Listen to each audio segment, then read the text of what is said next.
You can't compare me to anyone. Swag on Area 51. Blowing purple crop circles, pack as loud as an intercom. Anti-gravity moon suit.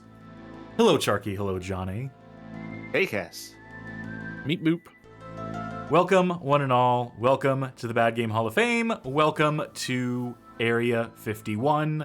This is the show in which we play Area 51, as voted for by our patrons over on, well, Patreon and our Discord server, discord.gg/bghof. We put up a poll to select our next playthrough. We put up games featuring celebrity stunt casting, and this is the one that won. Over Apocalypse on the PS1 with Bruce Willis, over Matt Hazard, over Sanity, Icon's Artifact, Wheelman. So here we are.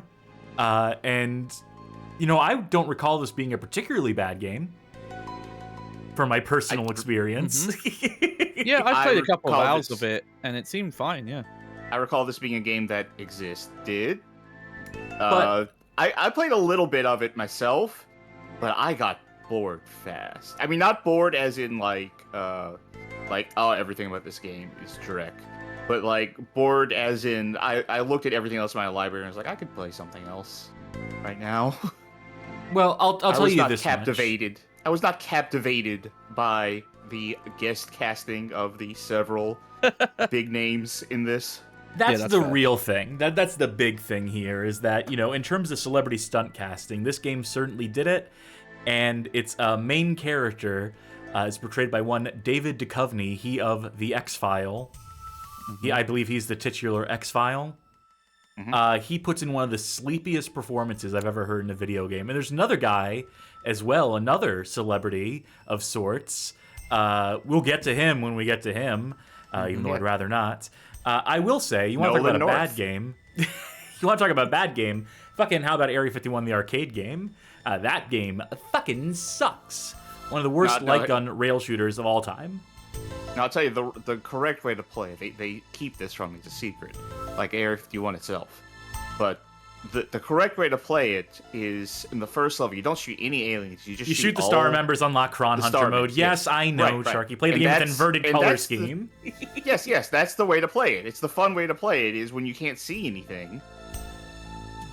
And it becomes an eyesore to look at, then you're truly in the mind of the alien. That's the experience. Oh, it's already an eyesore. Anyway, in case you haven't flagged it yet, or in case you didn't know, this Area 51 is in fact a reboot of that Area 51, one in the same, only roughly 9-10 years later, since this was released in 2005, April 25th in North America, May 26th in Europe, and then the PC version that we'll be playing tonight released June 8th, 2005 worldwide, though this game did come out across the PlayStation 2, Xbox, and of course PC.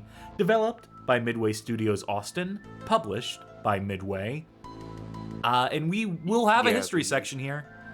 We will get into... Unfortunately, FMV and Claymation were both lost technology by 2005, so they had to use inferior 3D graphics for this game. It's a damn shame, too. Knox's Corner on Newgrounds.com, the last of the Claymation series, and it died with them. That just came off the dome. I just remembered the existence of a Claymation series on Newgrounds.com called Knox's Corner. That all came back to me at once. Speaking of things all coming to you at once, you know what's about to hit the stream right now, all at once. It's Charky's Stream Snack, Projectile,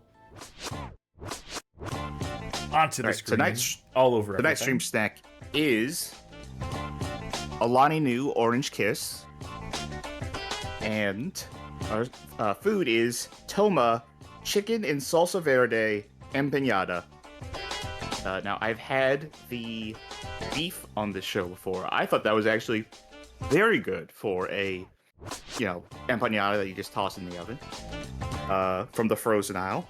So let's try this chicken salsa verde. Now, I did go to the grocery store the other day, and I picked up some sour cream, and I was like, I thought it could use some sour cream for the beef one. Turns out I accidentally picked up light sour cream. Nah. So it tastes like garbage. It's bad. So I'm not using that on this. So let's try this chicken. Uh-huh.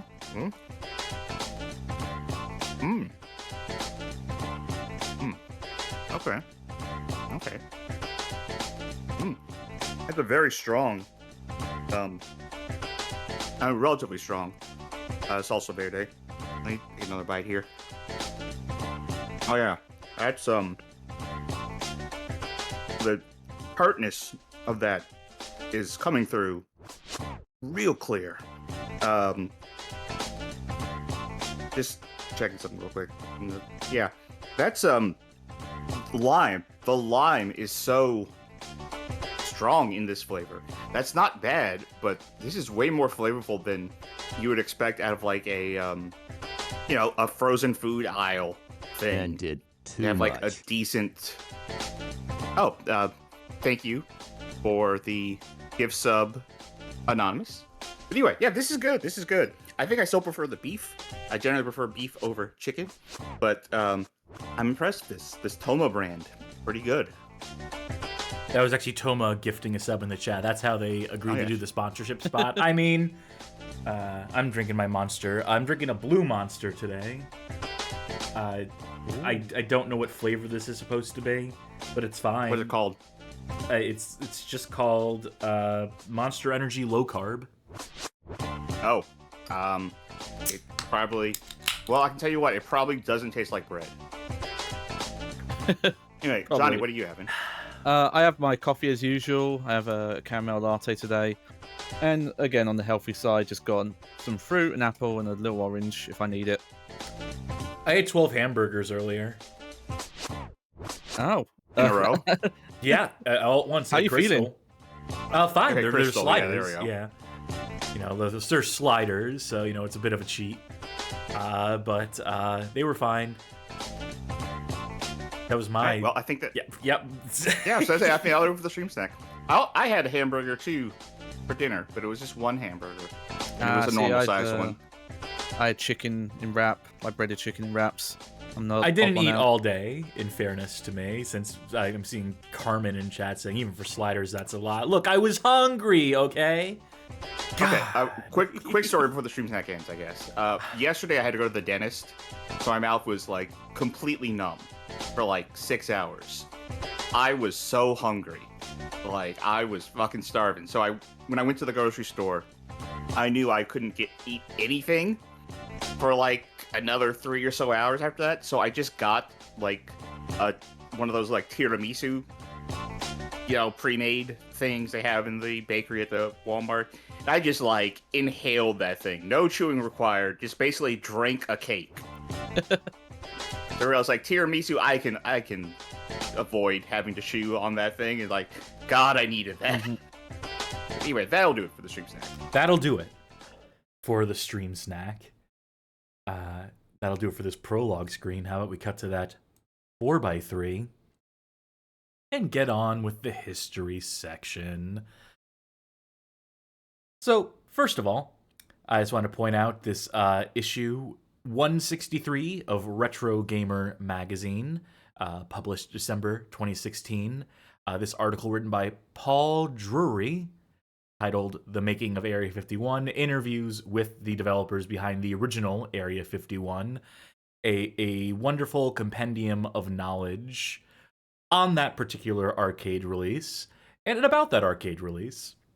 Let's retrospectivize on that for a second here. In 1994, Atari Games, which was primarily at this point focused on their arcade interests, since the Jaguar had come out and was already floundering by this point. Atari Games were in desperate need of a hit, needless to say, having gone years without a single profitable game and losing most of their talented developers to a rival publisher you may have heard of called Electronic Arts, which was coming into prominence, taking the top spot at this time. So, within Atari, they directed one Ed Log, he of a few games to his name, including Asteroids, Centipede, Gauntlet, They tasked him with creating a light gun shooter, which at that point in time was one of the most popular game genres in the arcades. Unfortunately, Ed also left to join Electronic Arts. Whoops. The game that he was working on, tentatively titled Bounty Hunter, was still unfinished. Fun note that Edlog would eventually return to Atari Games to finish out his career, as he would helm the San Francisco Rush series, and his last game would be 2002's Dr. Mudo, so a wonderful way to cap off that legacy. So at this point in time, with a half-finished game and the guy who was in charge of it having left for greener pastures, at this point, executives at Atari felt it would probably be safer to entrust development to an external team, one that wasn't going to up and leave them for EA. And so they approached a newly formed studio by the name of Mesa Logic about taking over the Bounty Hunter project. Funnily enough, Mesa Logic founder and CEO Robert Weatherby was himself a former Electronic Arts designer, primarily responsible for a slew of basketball titles on behalf of EA. So after playing Bounty Hunter for himself and finding it disappointing, underwhelming, one might say, Weatherby asked for a few months to come up with and develop a pitch for his own gun game concept, to which Atari agreed. Weatherby received the inspiration for the Area 51 concept from a March 1994 article in Popular Science magazine entitled Searching for the Secrets of Groom Lake, which is actually available here on this website here, peterhuman.net. I don't know, it's just the full text of the article. Originally the data from the game was to be streamed from a CD player using Cinepack MPEG compression. But since this was going to produce a compromised display, would have been letterboxed, pillarboxed, et al., shrunken within the frame. Lead programmer on Area 51, Charlie Grizzoffi, opted instead to run the game on a Kojag, which is a modified Atari Jaguar used for a handful of arcade games at this time. Because, yes, they managed to make some use out of the Atari Jaguar, since they certainly weren't flying off the fucking shelves in their consumer capacity. So put them in arcade cabinets. And then later dentists' offices, I believe. Was that the Atari Jaguar Yeah. shells that got recycled for that? Yes. Yeah.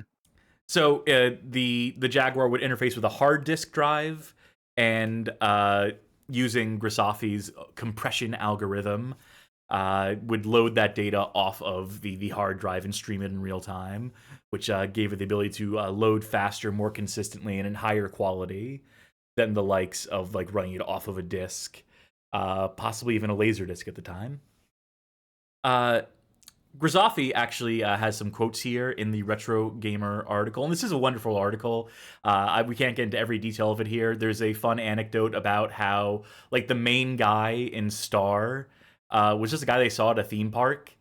That one of the Midway employees was just or not Midway, one of the Atari employees was walking around Six Flags, and he's like, "Hey, you look like you could be in a video game. We're making a video game. You wanna come with us? Come into our motion capture studio." I feel like that's the story of a lot of video games in the 90s, especially in Japan, actually. Yeah. I know this is not a Japanese game, but even 2000s, that's where most of the face scans for Half-Life 2 were just random people Valve found nearby or worked in the same building. I think that's actually... Oh, I might be misremembering it, but I think that's the story of how the voice actors for Meg from the Ring Terror's Realm got hired. Just some guy found her, was like, "Hey, you want to come to my apartment and do voice acting for a game?" And she was like, "Yeah." And then stupidly she said yes. Yeah. Different times. Anyway, Grizzoffi, Grisafi, he recalls, the amount of rendering required was a huge obstacle. It was originally done by Robert Weatherby's team in Texas, but as time went on, the raw horsepower required to do it all became more than they had. I realized that the Silicon Graphics workstations of all the different teams at Atari in California could be a huge resource for doing this. Atari helped us coordinate getting access to all the systems in the building after hours when the other teams weren't using their systems. So every night, we would take over and turn all the SGI systems at Atari into a large render farm, which I just found to be a very interesting detail, a very fun one. Different times where digitized actors in FMV were very expensive and very like resource intensive at that as well. But it was all worth it, as Area 51 did release in 1995. I probably should have had the date for this on hand. It was a major hit in the arcades. It sold over 20,000 cabinets in its standalone capacity. It took the #1 slot in the December 1995 Player's Choice chart of Replay magazine, which was one of the early 1995. Yes, one of the early magazines dedicated to tracking coinage and sales numbers and figures and things of that nature for arcade games. So an invaluable resource if you ever need to get data on an arcade game. Area 51 would go on to be cited as the first step in a comeback for Atari games, which brought the company from the brink of financial collapse to being a major force in the arcade industry over just a little more than a year. So says the copy. But I know, I guess, more than whoever wrote that line did about Atari's futures and how short-lived that would be. We'll get to that when we get to that. Now, I have a review here from Next Generation magazine, issue number 12, published December 1995, who covered Area 51, reviewed the arcade game, who, their unnamed reviewer states, Area 51 provides shooters with what they want. And it stands up better against shooters of the past like Virtua Cop 1 and Mad Dog McCree, and not the current crop. Basically, the critical consensus was that the game was kind of cruddy. Everyone said it was pretty antiquated, despite the cutting-edge digitized graphics. And they were right. As I mentioned earlier, as I alluded to, my personal opinion of Area 51 is that it is a bad light gun game. It's not particularly fun. There's too much density of shit on screen. A lot of it is hard to decipher because of the way that it moves and jostles and gyrates and so forth.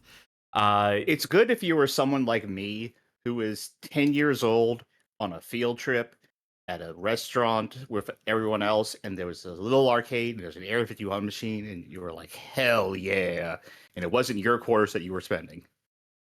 You know, which I think little 10-year-olds was the target audience for this game, probably. Possibly. I will say that, Area 51 was obviously ubiquitous at a moment in time, and still is to this day. I mean, you will still find Area 51 cabinets out there. Usually the Area 51 / Maximum Force dual cabinet where you can select the game. We'll get to that in a second, too.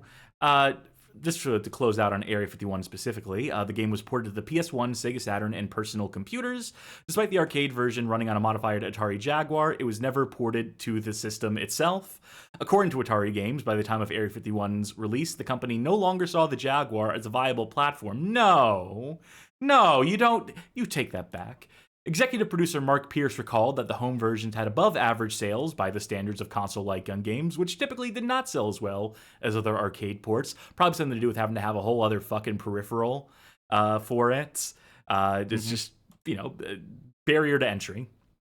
Atari further capitalized on Area 51's success with a spiritual successor, the aforementioned Maximum Force, which used the same arcade board and similar graphics techniques and gameplay. And there's also the direct sequel to Area 51 titled Area 51 Site 4, which is more the same. Both those games, I don't particularly care for them either. But hey, what does it matter? 20,000 cabinets got Atari out of the red at a moment in time. And that's the key thing here. But of course, Atari's gonna Atari. In 1996, Williams Midway acquires Atari Games. So short-lived, as I mentioned before, they managed to survive for a whole other part of a year before having to sell off their interests. Hasbro Interactive bought up Atari's remaining home console interests in 1998, who would later pass the buck to Infogrames in 2001. Who settled on the Atari Interactive branding for Atari products in 2003. It's so annoying trying to track anything related to Atari, just because of how many hands it has been in. Oh, sorry, Amball Gang with a correction for me. Infogrames. Yeah, that's what I said. Yeah, perfect. I got it. All right. So Atari is fucking French. Annoying. Just the amount of times people have tried to resurrect the zombie brand. And nothing worse than the current iteration of it for sure. It is probably the most embarrassing, which is saying a lot because we're going to talk about a lot of embarrassing Atari shit here. Current iteration the same iteration that was doing all the NFT stuff, or do they switch hands in the past couple years? No, they're still doing that NFT shit. They're still rocking that. Atari Hotel, can't wait to stay there.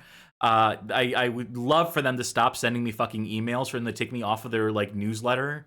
This Atari would be great. That would go a long way in regaining any sort of trust in the brand. I'm just saying that so that they take me off their list, hopefully. Fucking anyway, this version of Atari that existed in the mid-aughts was going through much the same sort of struggle as Atari games did back in the 90s, between their ongoing identity crisis and a lack of hits. For reference, this is the Atari that brought us the likes of Terminator 3 played on the show, Enter the Matrix played on the show, and Driv 3er not yet played on the show. At the same time, Midway Games, they of Williams, were also struggling to keep pace in a market that was moving speedily past them, losing hundreds of millions of dollars on a yearly basis, with the trend only appearing to spiral further downward. Having already bowed out of the arcade industry in 2001, this left them in a precarious position as an exclusive developer of home console and handheld titles, which was compounded by the fact that all of their historic successes and legacy franchises on hand were most popular as arcade hits. What are you to do? Well, perhaps noting that Infogrames Atari had banked heavily on nostalgia with their Atari Classics and Atari Anthology releases, resulting in some of their few successes during this period because they had incredibly low production costs, because it was just like, hey, make these like old arcade games or old 2600 games work on a PS2, and it apparently doesn't cost much, and you can sell it for pretty much all markup, as it turns out. Anyway, maybe Midway took a note of that because they got the idea to start playing the nostalgia card themselves, reviving legacy arcade IPs as high production value home console releases. These include the likes of 2001's Spy Hunter, 2002's Defender, and, of course, the 2005 reboot of Narc, also played on this program. But perhaps the biggest investment of resources would be put towards a first-person re-envisioning of Area 51, the game that had briefly saved Atari games back in the 90s. Fitting. We'll get to this logo in a second. To this end, work on the Area 51 project reportedly begins in around 2002, with primary development credit given to Midway Studios Austin, formerly known as Inevitable Entertainment, back when it was founded in 2000, that is, and were previously responsible for a grand total of 3 games before getting this gig. They did 2002's Tribes Aerial Assault, which was a console-only Tribes entry, 2003's The Hobbit. Both of those games were made on behalf of Sierra Entertainment. That Hobbit game is one of the most boring fucking games I've ever played in my fucking life. I bought it because I liked the movies, the Lord of the Rings movies that were coming out around that time. I thought, I'll play the video game version of The Hobbit to absorb that story. And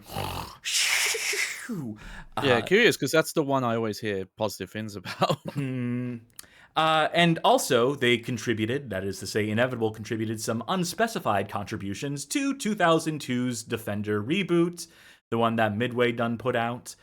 So in 2004, Midway acquires Inevitable, rechristens them as Midway Studios Austin, and tasks them to what had likely been a floundering project for the past 2 years, if our interpretations of the available history are correct. Most of that history, most of the release information about this new Area 51 that we're going to be playing, comes from this IGN article, Area 51 Wrap-Up. This was a interview conducted with several of the key staff, art director Peter Franco, and lead designer, I believe, Zach Wood. So they speak on the game and get into a lot of history. They're very open. They're very transparent about the struggles faced during the development as well, which we will get into. So art director Peter Franco describes the history of Midway Studios Austin.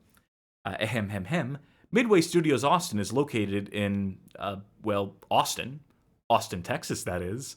Though the actual team roster has changed quite a bit over the years, we grew to include approximately 65 or so people internally. In addition, we had help not only from other Midway studios, thanks Chicago and San Diego, but from external contractors like Blur Studio and Stan Winston Studios. The initial core team consisted mainly of ex-Acclaim Studios employees from the early Turok days. Those were the employees that helped start Inevitable Entertainment, which is what we were called at the beginning of development. Then, along the way, the company grew and picked up a wide variety of people with backgrounds too diverse to get into here. So that is the story of how they got the gig. And a key decision is made early in the development of this 2005 Area 51 reboot, that the team weren't going to worry particularly hard about staying true to the original game. To quote Peter Franco again, our high-level goal was not really to be true to the Area 51 license and franchise. It was to deliver a top-notch first-person shooter, one that could stand on its own regardless of the subject matter or license. That's where every ounce of our efforts went. We wanted to focus on the shooting, the aliens, and the action. That was how we gauged every step we took. We did not feel the pressure to have it be true to the original light gun game. That being said, we did end up with quite a few similarities to it, seeing as both address aliens in the Area 51 base. No, you don't say. Can I interject with a question here? Yes.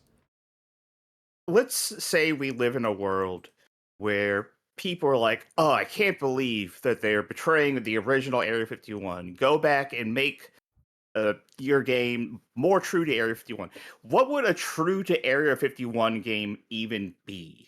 I think it, like what they're saying, would be like the Star team would be like the lead team. I don't think Star features in this version of Area 51. It doesn't follow the same progression. It is very much its own thing.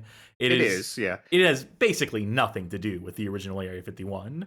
But I would want to believe here.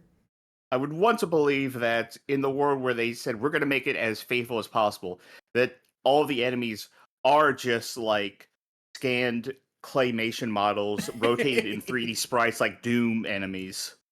If fucking only. We cut now to producer Zach Wood. That's Zach Wood's role. Zach Wood, who goes on to say, a lot of people have asked why we decided to bring Area 51 back as an FPS. Certainly there is a lot of competition in the genre, true, but it was really the best way to allow players to explore our game world. We didn't set out to one-up Halo or Half-Life, okay, but rather to make a solid, great-feeling FPS that explored a unique world and offered a few new twists to make it a different experience for fans of the genre. So, to that end, we didn't try to reinvent the wheel when it came to the feel of the game. The controller setup, analog movement, and targeting of console shooters have somewhat solidified, and our audience expects a certain comfort level. So here, we borrowed from the best of the genre and put our effort into a rich visual look, great new tech to fully realize that look, and sets of weapons and alien abilities that fit the world and offer a bit of a twist from a gameplay perspective. What would be the opposite of a Halo killer then? What, it's like a Halo respecter? A Halo, I guess so. We found the world's first Halo respecter. Slime Generator in chat says Halo symbiotic. Coexist. This screenshot, by the way, from a 2004 preview, a first look at Area 51. Yeah. I know that level, actually. So, we mentioned that they are very candid about the difficulties of the project. First of all, it was initially planned to release in 2004. Zach Wood, on the note of that, says, we started this project about 3 years ago with an 18-month initial schedule, so I'd say we were a little off our targets. With the game releasing in 2005. Let us count the ways, starting with Zach Wood. I believe the questions asked by IGN, the prompts were something effective, like, what were the challenges, what were the struggles you faced in developing the game? And Zach and Peter both have different answers here. So Zach says, I think every project starts off with a very broad focus. They're all very big and overambitious, but that's the dreaming part that is necessary for success. Our initial design had 12 distinct stages of alien mutation for the player, each with pluses and minuses. Great idea, but it also opened up a whole host of balance issues that would have taken focus away from other core elements of the game. On the flip side, the original design didn't include any squad combat, which we found to be very effective and a lot of fun. Our storytelling could have been better, because we went through so many design iterations throughout the course of the development, the plot points and key story elements had to bend somewhat to level design. The main thread of Cole's journey is good, but we never fully explored the other players the way we could have. Also, our cinematic camera tool came online late in the development cycle, so it was something we couldn't fully take advantage of due to the schedule. Cutting to Peter Franco. The lead designer position changed several times over the course of the project. We finally ended up in good hands, but the constant changing definitely hurt the momentum of the project. It led to the project being redesigned multiple times and work being thrown away. Our multiplayer team did a great job. We were initially slotted to be just a campaign game, but later on we were given the directive to add multiplayer. You'll love to see it. And in relatively short order, we had a great multiplayer portion of the game with several gameplay modes. We are also targeting overtime. Area 51 was like many games before it, built from the hours of 10 a.m. to 2 a.m. This overtime has had a negative impact on our team and on the industry as a whole. This is why we are looking very closely at our processes, again with a goal of being an industry leader with respect to development process and lifestyle. So to summate those points, one, they had way too big ideas at the beginning of development that they had to whittle down to something that was actually manageable given the team, the budget, and their talent level. The storytelling was sort of an afterthought by, not their own admission, but that is what I read into here, is that, through so many design iterations, keeping the story stable was probably like one of the lesser priorities versus like just making the gameplay actually fun. The fact that there was constant team changes, which, hey, when a game is in development for 3 fucking years, I guess that'll happen. When you miss your deadlines and have to keep getting them extended, they'll keep putting new people on the team to try and like solve those problems, and it rarely ever works. Tacking on multiplayer, this was the era of, or getting into the era of, yeah, no, we can't sell a campaign-only game. We can't sell a single-player-only game. So you're gonna put a multiplayer mode in there, whether you like it or not. And, they can say that, oh, it's great. It was a great value add the last second. But like, it takes away resources. It takes away time. It takes away disk space. It takes away a lot of things to include something like a multiplayer component. And of course, crunch culture never ended. They wanted to be industry leaders and trying to diminish that, trying to reduce that. Wishful thinking. Are you sure that was the takeaway? You're sure it wasn't like, the hours are from 10 a.m. to 2 a.m. We think we could be an industry leader by changing this. There's so many more hours of the day that we can have them working. 24-hour work days, 7 days a week. I'll say for the time, that's kind of ahead of time, because I feel like 2004, 2005, crunch culture was still mostly romanticized by the industry. So to see them even back then being like, yeah, this is not healthy, this is something we want to fix, regardless of if they did, like, I can at least commend them for being open about that, because most developers and publishers were not. What if we put our developers on a boat and had them sail back and forth over the international date line? That way they can work 370 days in a year, like Hulk Hogan wrestling. Yeah. So anyway, those are just a few of the struggles faced during development. But luckily for them, they had the benefit of Midway splashing cash on this game. So one of the primary ways Midway sought to make Area 51 stand out in the market was to insist on having a celebrity voice cast. Notable among the voice actors are David Duchovny, he of The X-File, as Ethan Cole, player character. Powers Booth, screen actor, as Major Bridges, your commanding officer. Nolan North as McCann.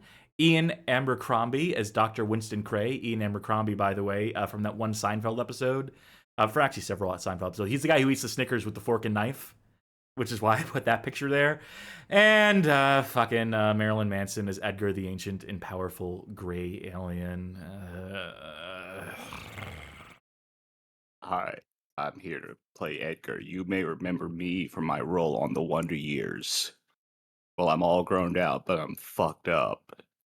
Oh, I completely forgot about that rumor. That he was the kid from The Wonder Years. Holy shit.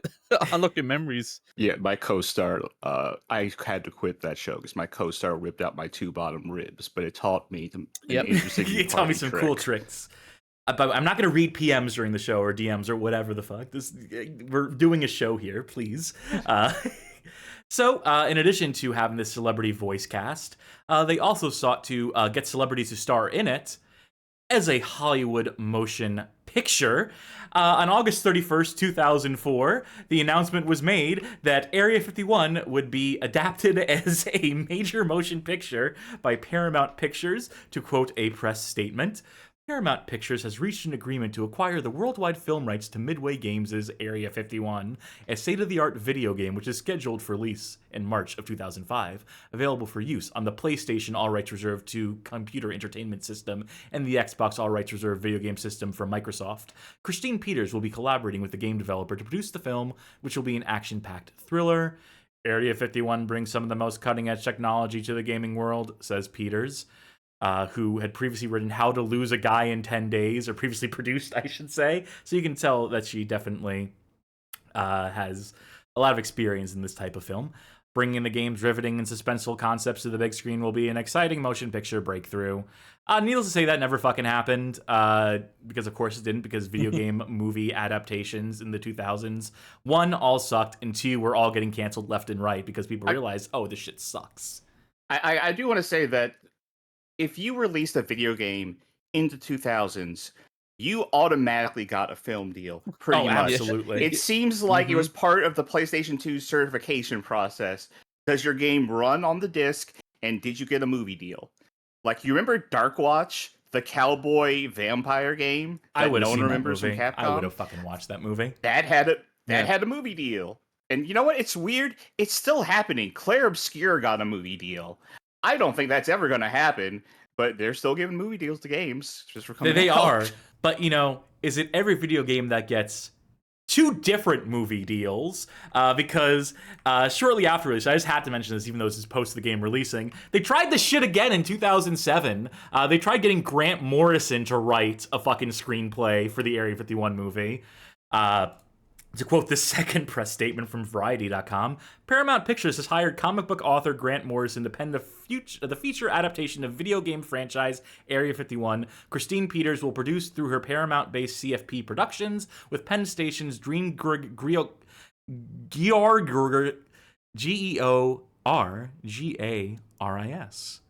and Michael Aguilar, along with Stan Winston. Paramount picked up the film rights to Area 51 from Midway Games in 2004. The game was released in April 2005. Set in the U.S. government's most top-secret military facility, storyline revolves around a hazardous materials specialist who is called in to investigate a viral outbreak that could be extraterrestrial in nature.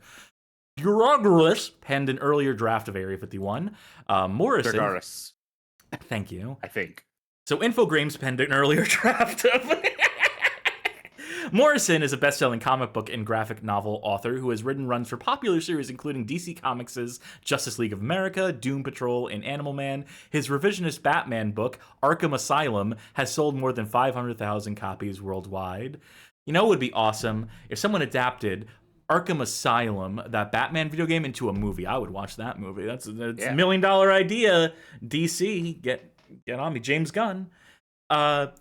And in case you're wondering why this project had even, more than one mention, why they even, thought about this a second time, Viacom topper Sumner Redstone owns a majority of shares in Midway Games.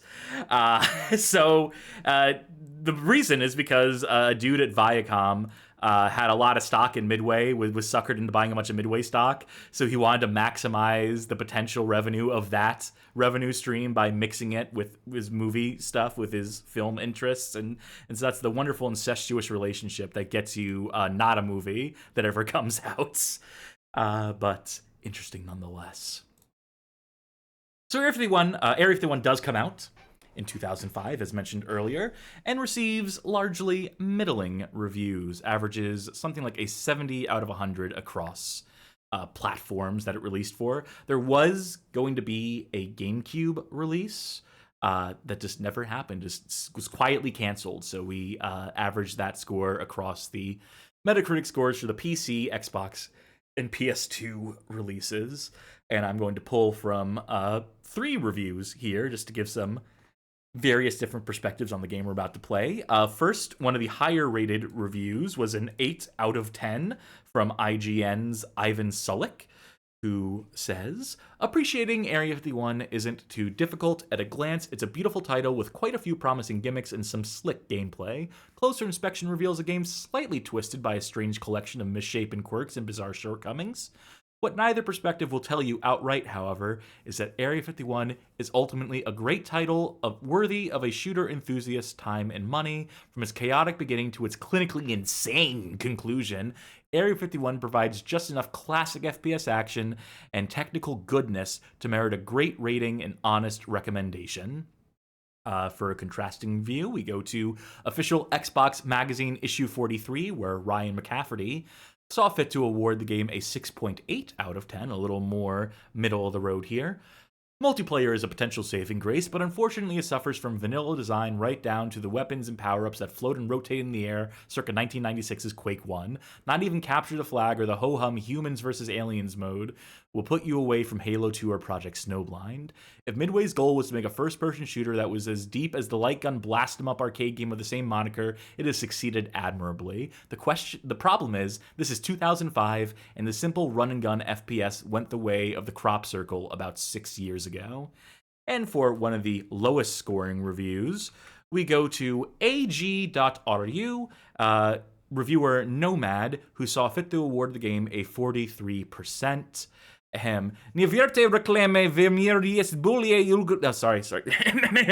A massive advertising campaign preceding the release of the promised a truly royal feast for fans of the X-Files series and paranoid conspiracy theorists, aliens on U.S. Air Force bases, a terrifying and highly contagious virus, the machinations of the insidious Illuminati, fantastic weapons, and David Duchovny as a hazmat special forces sergeant Ethan Cole. How can you not open your wallet?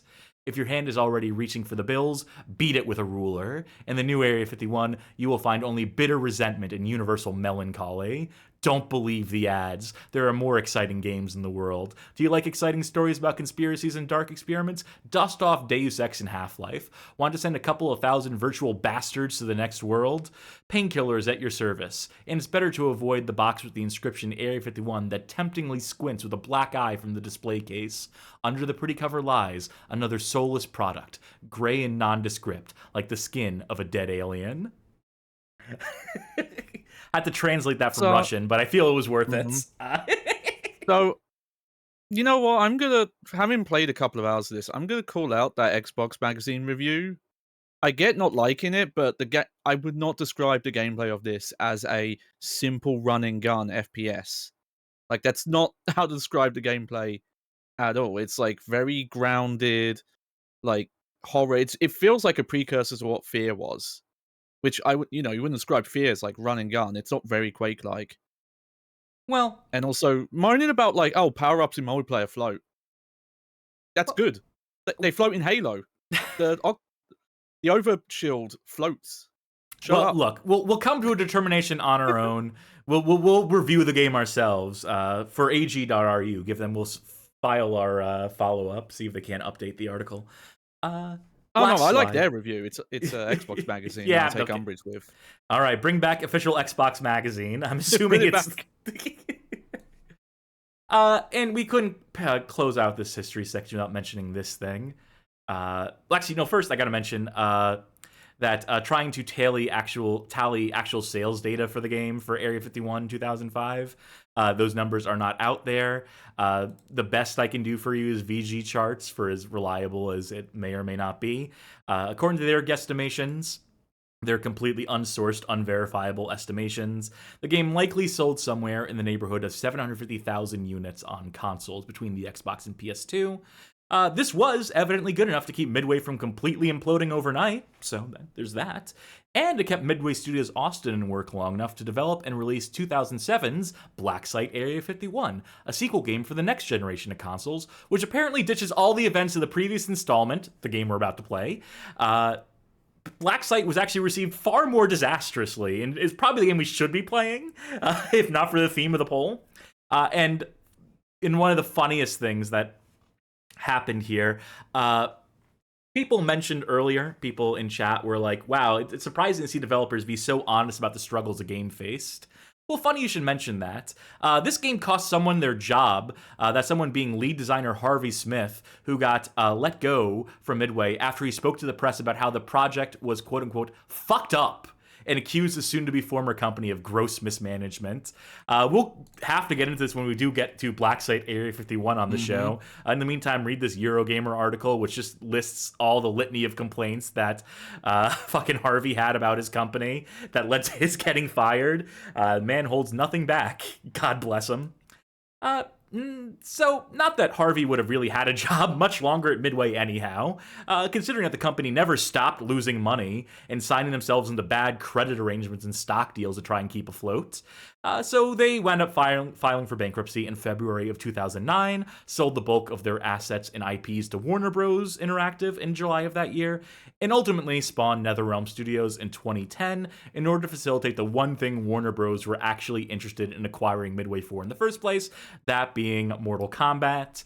And so ends the Midway Games saga, so ends Area 51, unless Warner Bros. Bring it back, make it one of your tentpole franchises, right there with fucking Harry Potter and the other Game of ones. Thrones. Yeah.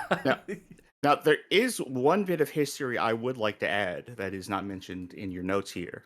Please. Which kind of goes along with them selling the bulk of their assets, because I think it might have been around 2009. I don't have the exact date on this. But at some point, the U.S. Air Force released a free version of Area 51 that you could download from them. Fuck, this is what happens when you do your research while at work, while you're on the job and you're doing it on your phone. Yeah, I totally forgot about that, but please. Yeah, it was Area 51, Rise and Fall in the Suffering. I guess they got the rights to it, and just U.S. Air Force is like, here you go, it's free, with ads. It came with adware to support it. But yeah, that's a thing that happened after Midway went under. Yeah, fuck. Yeah, well, there you go. Po Buddy's nerfed, and yeah, that is a fun little detail. And I believe, on that note, where I acquired Area 51, this copy that we are about to play tonight, was on itch.io, where it's just available for free. You can just download it. Wow. The disclaimer on the page says this account is not affiliated with Midway Games or Warner Bros. Interactive Entertainment. Please note that the purpose of the account is to utilize itch.io as a medium for distributing Area 51, a game which was officially designated as freeware in 2008, owing to the U.S. Air Force or whatever deal allowed that to happen. So there you go. This game is technically freeware. You can play it for yourself. Why watch us? This has to have been like someone's conspiracy theory, right? Yeah. That's like Area 51 is being released by the U.S. Air Force to throw you off their trail. They're hiding it in plain sight.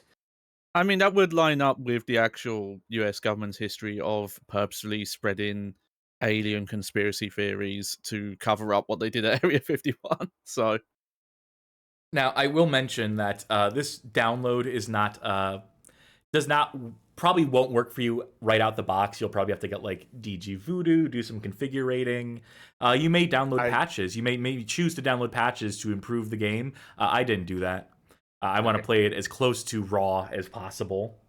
For the audience's sake, I know PC Gaming Wiki has stuff on how to get it running on modern computers. Yeah, I mean, I did what I needed to get it running, but I didn't do anything that would affect the gameplay, as it were. Though they do say on this itch.io page that the game is already patched to connect to OpenSpy servers, because this game used GameSpy, as pretty much every game did back in the day for its multiplayer components. But maybe, just maybe, we'll be able to take a peek at that at some point. But first, I think we should probably take a peek at the game, huh? The campaign, the thing that people are ostensibly here to see us play through. Yeah. I just want to say, so that was fun history, and from my understanding, you could have changed some words and applied that history to Spy Hunter, Nowhere to Run, and The Wheelman, and Stranglehold, because from my understanding, Midway did that like repeatedly, that kind of era, and that's part of the reason that we did mention pretty much all those games, right? Didn't we? Oh yeah, but like their development history is very similar. Of just like they spent tons of money on celebrity casting and getting people like Stan Winston and stuff like that involved, and you can't just throw money at a problem forever. By the way, I saw in that menu secrets. I hope secrets never unlocks. it will remain a secret forever, just like No, Area 51. depending on how you play, it might not actually. So I'm just saying, I think that would be funny for an Area 51 game to have a secret section that you can't get to. Yeah. Before we get to the game, just to drag this out a little longer, we gotta watch this. We have to watch the Voices of Area 51 mini documentary included in the game. Regrettably, we have to watch this. Thank you.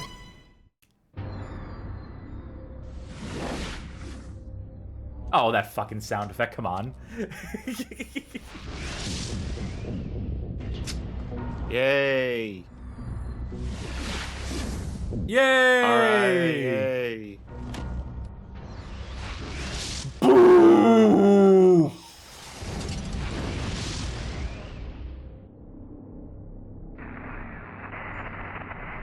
Hello, I am an alien. I am the voice of Area 51. Oh wait, no.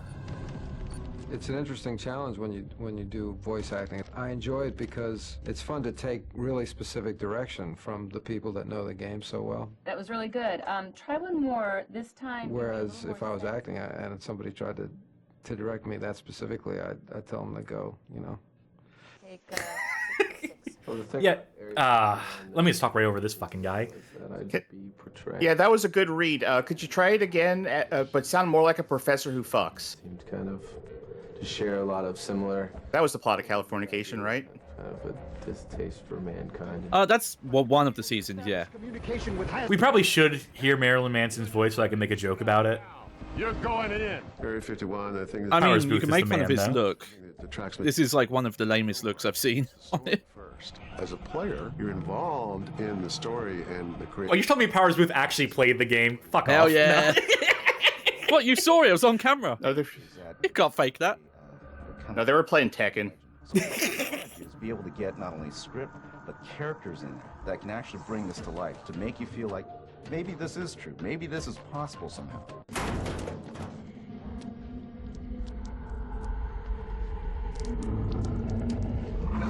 The reason why we brought in the top talent is Powers Booth is a commanding performance, and he's your The reason we brought in the top talents because Midway told us to, that we needed an angle.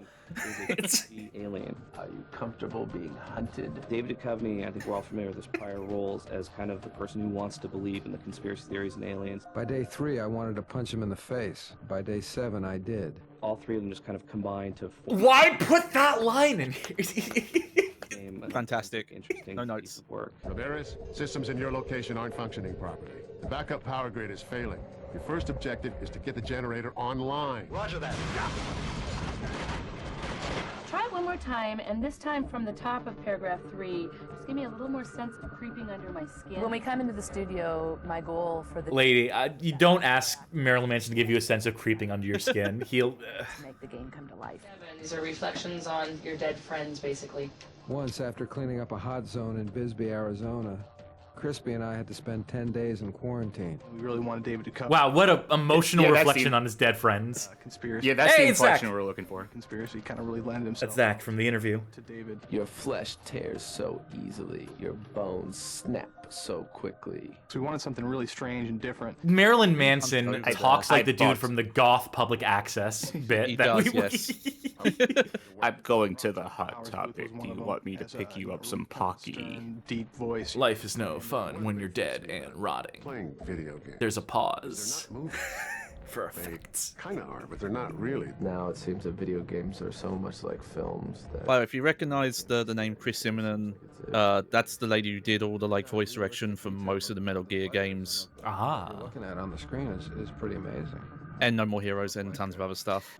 An anime. I love these, especially 51. mid 2000 interviews with like celebrity voice actors when they have to just talk about games as a concept. They're like, yeah, it's wild. You could press the buttons and the thing happens, and it's like you're I there. think it adds a lot of relevance to a video game when you get really strong character actor voices. Powers Booth and David Duchovny. Like me. Powers Booth and Marilyn Manson. I like that company. No, don't have that on tape. Don't put that on tape. Don't put that on tape. Don't show us in the same room at any point in this to get across like any sort of camaraderie or interplay Release the between Manson actors. files. I will note, funnily enough, that 'cause I've watched this before, obviously, that making of. featurette. The most excited dude about the game is Powers Booth, or at least the dude who does the best job of selling the game is Powers Booth, the oldest guy, the guy who absolutely, has never played a video game in his life. He does the best job of selling it. He understands the assignment. A fucking consummate professional. I'd say he also does the best job in the game as well. Yeah, because he's Now, David, I need read this line again. Remember, your motivation is that your best friend of 20 years has just exploded in front of you. All right. I'm devastated. I couldn't believe what just happened. Perfect. Yep. Print it. Hold on. On that note, we can straight up, these are the things that they were recording for. These right here. They just have these available from the start. These are the reflections on his dead friends. Let's hear David Duchovny. Let's get a taste for the emotional performance that we're about to be treated to. Once, after cleaning up a hot zone in Bisbee, Arizona, Crispy and I had to spend 10 days in quarantine. By day 3, I wanted to punch him in the face. By day 7, I did. In the dust-up, I slammed my head against the table, a concussion and 17 stitches. Since we were in quarantine, Crispy had to patch me up. It took me another week to recover, and Crispy stayed with me the entire time and didn't say a word. Okay. He sounds like he's on horse tranquilizers, but for like a big horse. That's honestly better than most of the in-game lines, I'll have to say. I want to say, I see what he's going for. I see what he's trying to do. Like, disconnected, shocked. I see how he's trying to play it, but it just comes across as fucking sleepy. Yeah. Magic Mouse in chat says, there's a video somewhere, not sure if it's for this game, of David Duchovny holding a controller, and he has it on his lap, and he's gripping the left analog stick between his index finger and thumb. That's the wine glass grip. That's what that's called. It is a valid grip. Yeah. That's how you play Armored Core, right? Something like that. I gotta say that this game, unfortunately, does not have subtitles. So, we're just going to have to bear with it. If you want to hear every line of dialogue not be spoken over, if you can't deal with us bantering over it, download it for yourself off that itch.io page, free. I guess. Yeah, it's free. Because we're here to riff. I don't know about y'all, I'm here to riff. The tides of history have left me little choice. And once again, science will require the sacrifice of the insignificant. In 47, we had a chance. There was a pact made for the greater good.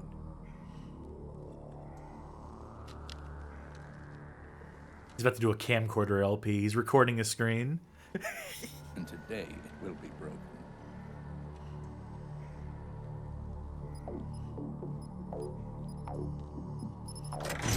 What kind of fucking numpad has the numbers disappear as you press them, so you can't press the same number twice? That's a horrible security system. It means there's only so many per Never mind.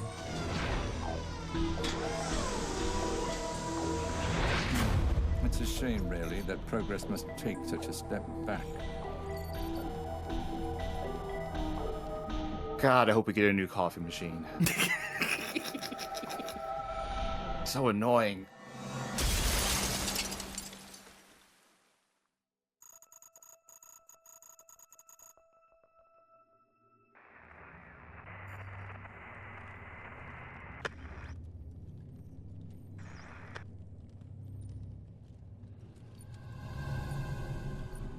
Ooh, ominous camera.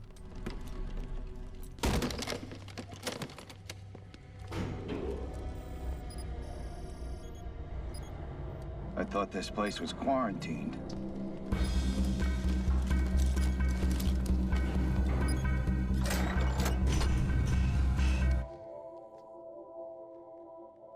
Backlash Jack says, Master Chief? You gotta be kidding me.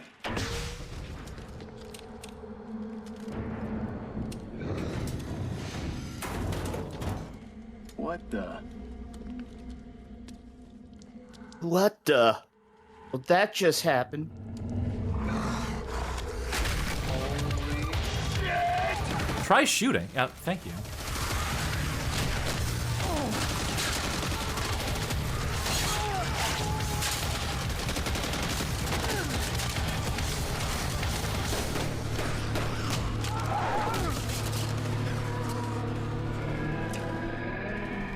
We're getting a message from the team. Area 50 has fallen. Damn, we only have one left.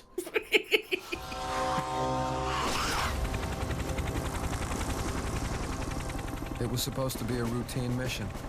We go in, identify the biohazard, clean, and get out. We'd experienced hot zones before. We've had to use force before. But this was different. The drop location was different.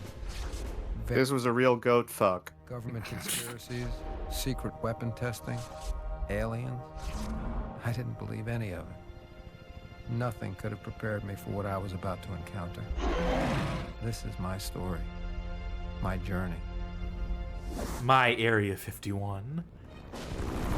I would like to hear David Duchovny deliver some of those Dick Marcinko lines. Major Bridges, has Team... My men are dead, Colonel. Have you been able to establish communication with Has Team Delta? Captain, you and your team need to suit up now. You're going in.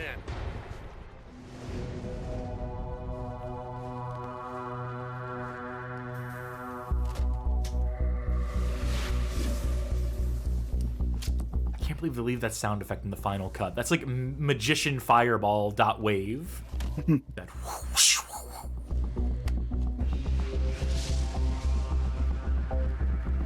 I mean, there's still things that come out that use the AOL Instant Messenger door noise.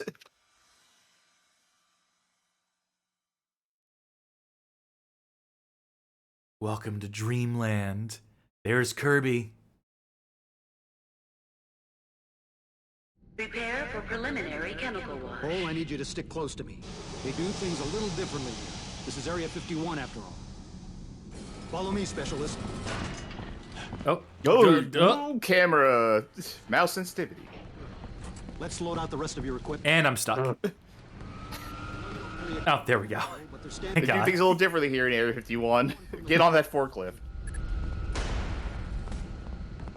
Okay, so I've played like 2 to 3 hours of the PS2 one. It's weird seeing this run at a good frame rate.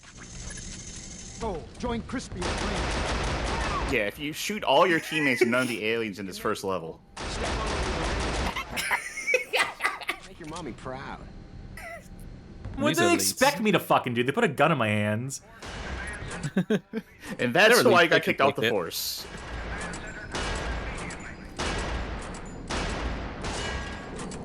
Yeah, believe it or not, the gun works. Mm-hmm. Why don't you grab some ammo and we'll have a little shooting contest?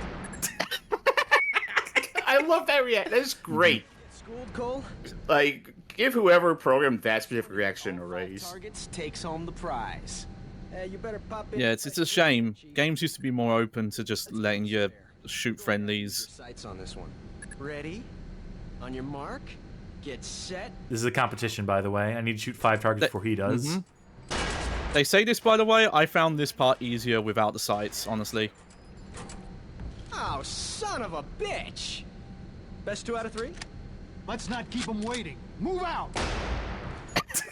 Do you think they're reacting to the bullet, or do you think they're dodging the bullet every time they do that? Fuck.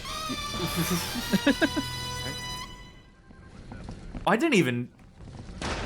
These cans are just all over the place, like, just naturally in the environment.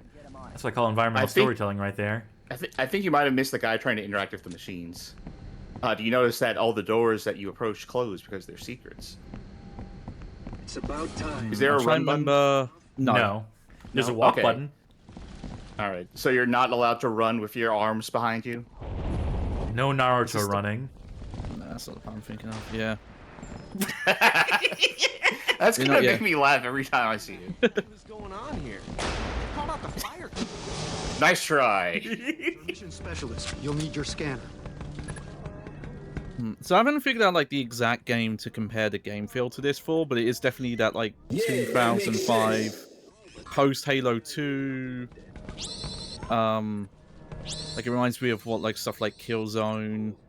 I imagine it's probably influenced by what like Alien vs Predator games were doing, but I haven't played those. Later on, you can go through your data bank and see the information. But it's weird how much it feels like Fear, but I checked and Fear would have come out after this. Beats the equipment we had in Rwanda. I'm trying to blind him. So I was going to ask if I remember it correctly. I think he was explaining it while Johnny was talking, but I think like when you scan stuff, you get like text logs about the stuff that you can read. Yes. Yeah, Metro Prime style. Like a Metroid Prime, yeah. You can tell if it's something you can scan, because when you try and scan it, it'll get like a cube around it. I don't know how much stuff I'm going to remember to scan, I'll be honest with y'all. Is it... You can scan your squad mates. And sometimes it's required to scan stuff. No telling what he'll try to destroy next. Most of our men are down below, leaving us understaffed. Ramirez, I know this isn't your line of work, but I need you and your team to help in the search. Okay, man, we'll break into 2 groups. Cole will go with McCann. Me and Crispy will handle the copter bay. Let's roll. We gotta search the shooting range area. Look for anyone suspicious. Magic Meows in chat asks, is the mouse sensitivity as crazy as it looks? Yes. How did you do that on purpose, or is that just how it is? This is... Oh, wow. Oh, wow. Yeah. Hold on, is this my favorite bit coming up here? All the way up? Yeah! Oh. What game did this come out after? So is Jurassic Park haunted, Trespasser. or is it ghosts in here? It's haunted by developers who want to show off their cool physics. Ooh. Gotta check the range area. I don't know if you ever feel like indulging me on this one, but I would love to see... Whoops. I would love to see sensitivity all the way up at one point. You know, I might need to mess with the PS2 version again, because I think it did have a subtitle option. Not for cutscenes, but for, like, in-game chatter. But maybe I'm thinking of a different game. You followed. We'll catch him in the crossfire. You're thinking of Halo 3. Common mistake. It was this or another game I was playing recently. And I don't play Halo 3. I play cool first-person shooters like Gene Troopers and Area 51. Hold on, I want to scan this. Let's see. Alright, scanning contents of hard drive. Things work a little differently here. New security team has to kill the old security team. Whoa! Man, what is going on? 2 frags left. Way over their heads here. This is some scary biotech. Captain, Cole got the guy, and we're coming in. It looks like the guy from Second Sight. Yes, he does. Nothing here. I'll explain when I get there. Out. Oh, that's Nolan North, isn't it? Probably. At least we protected that. It sounds very different here. Wonder what it's carrying that's so important.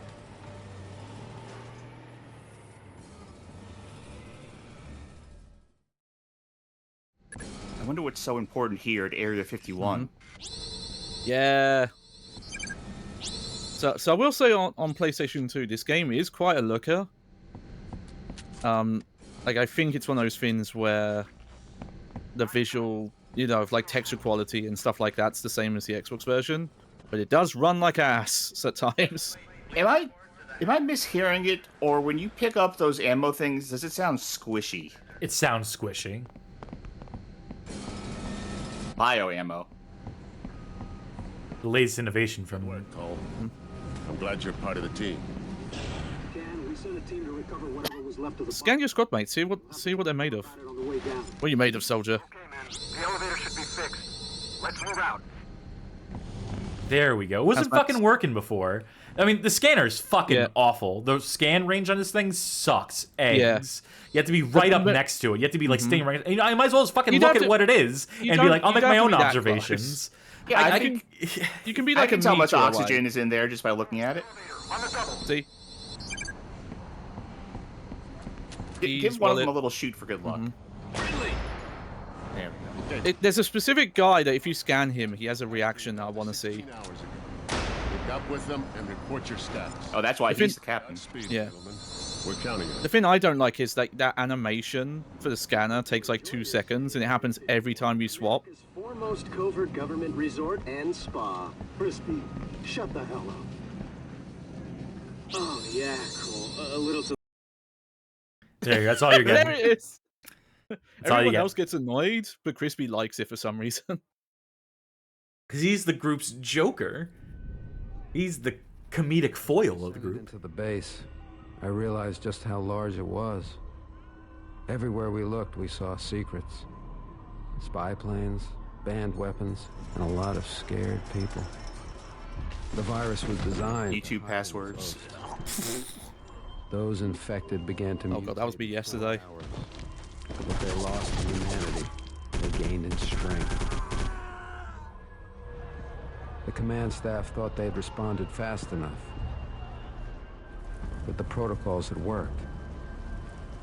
That the virus was contained. The government had no choice but to respond with extreme... I like that bit. When we finally arrived, it was almost with a sense of relief. To start the mission, to do something, anything, meant an opportunity to forget what we just witnessed. Oh, imagine me saying this sounds like a comedy impression of David Duchovny. To be some of the most brilliant minds. What's that game? World. They must have seen everything. Hell, they probably created everything. And yet they're terrified of what's beyond those doors. The doors I'm about to open. Lucky me. Oh, sorry. I dozed off for a second there. So the U.S. Air Force decided to help distribute a game in which the U.S. Armed Forces really fucked up. Yeah. Yep, like the X-Files, says Magic Mouse. Yeah, that's what I was thinking of. It does sound more like the impression.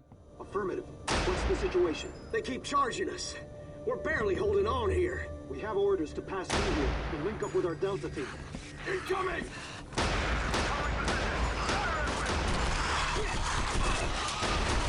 Stay still, I'm gonna ricochet the bullet off your helmet and hit the enemies.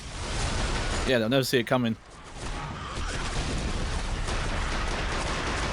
So interesting interpretation or reinterpretation of the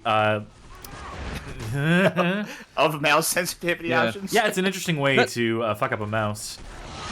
That's interesting because I would not say the console version had squirrely aiming. It's So, to do with old went PC wrong. game. It's to do with old Windows shit, modern, running it in a window, etc., etc. But I've been past 2 days. I've been having connection issues with my keyboard and mouse that are wireless, and looking at you try to play this is like, yeah, that's what happens when I try to click a link these days. Good luck, sir.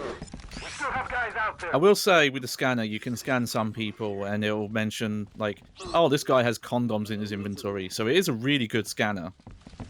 that I'm never going to use. I'm here to shoot shit, not scan it. Unfortunately, you will have to use it at certain points, I can confirm. What was that? You've got to help me. Let me out. Come on. Come on. No fucking way. Well, he let himself out. Ah, finally. Oh, no, so tired. Oh, good yawn. These are interesting interpretations of the aliens from the original Area 51, which were just zombie makeup and bright neon suits. Actually, you know, I said claymation a bunch of times during the history section, but I don't remember if the aliens were claymation or if they were just like guys in costumes. suits. They were just guys, except for the Kron aliens, which I believe were claymation. Okay, that's remember what there were two different types of aliens, or the Kron, the zombie-looking ones, and then it was the one that acts like the Kron Predator. Hunter is the name of the mini game, so yeah, maybe the Krons are the zombie ones.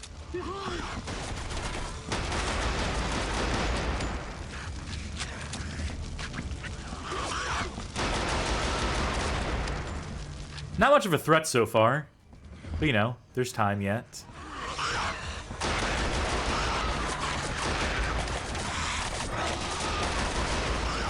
Hey, look at that! Isn't that? Oh my God! Look at those guns. Yeah.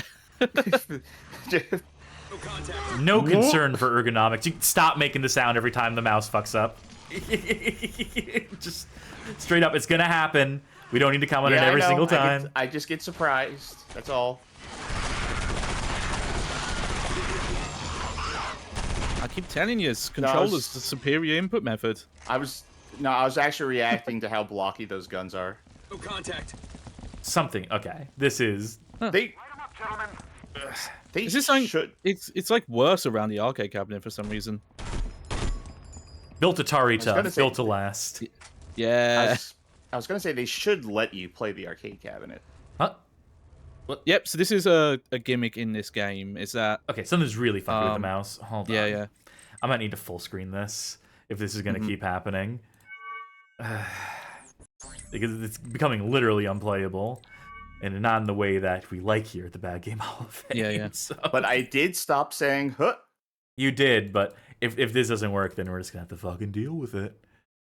So bear with me for a second here while I switch this in an INI file. Nice. But yeah, as I mentioned, this is a post Halo 2 game. So yes, it has dual wielding. It works in a weird way though, where you dual wield if you're full and you find another gun. But then when you're dual wielding, you can't reload until you've emptied, and then you throw the gun away. It's very strange. Folk at home should still be seeing this, hopefully. Check. The scientists who work at Dreamland. Where's so how good is the checkpointing? I'll say mixed from my experience. I mean, I've seen worse if it's starting us from here. All right, feel better? Yeah, sometimes it's generous, and then sometimes you can go a long extended period and there'll be none. Hold on, you guys got this? Okay, cool. Whoa, you can't scan that. It's top secret. Alien propaganda sites. www.alienpropaganda.com for one. That's my favorite alien propaganda site. Propaganda in favor of the aliens or against the aliens? Or by the aliens, maybe. Ambivalent propaganda. It's just an awareness campaign.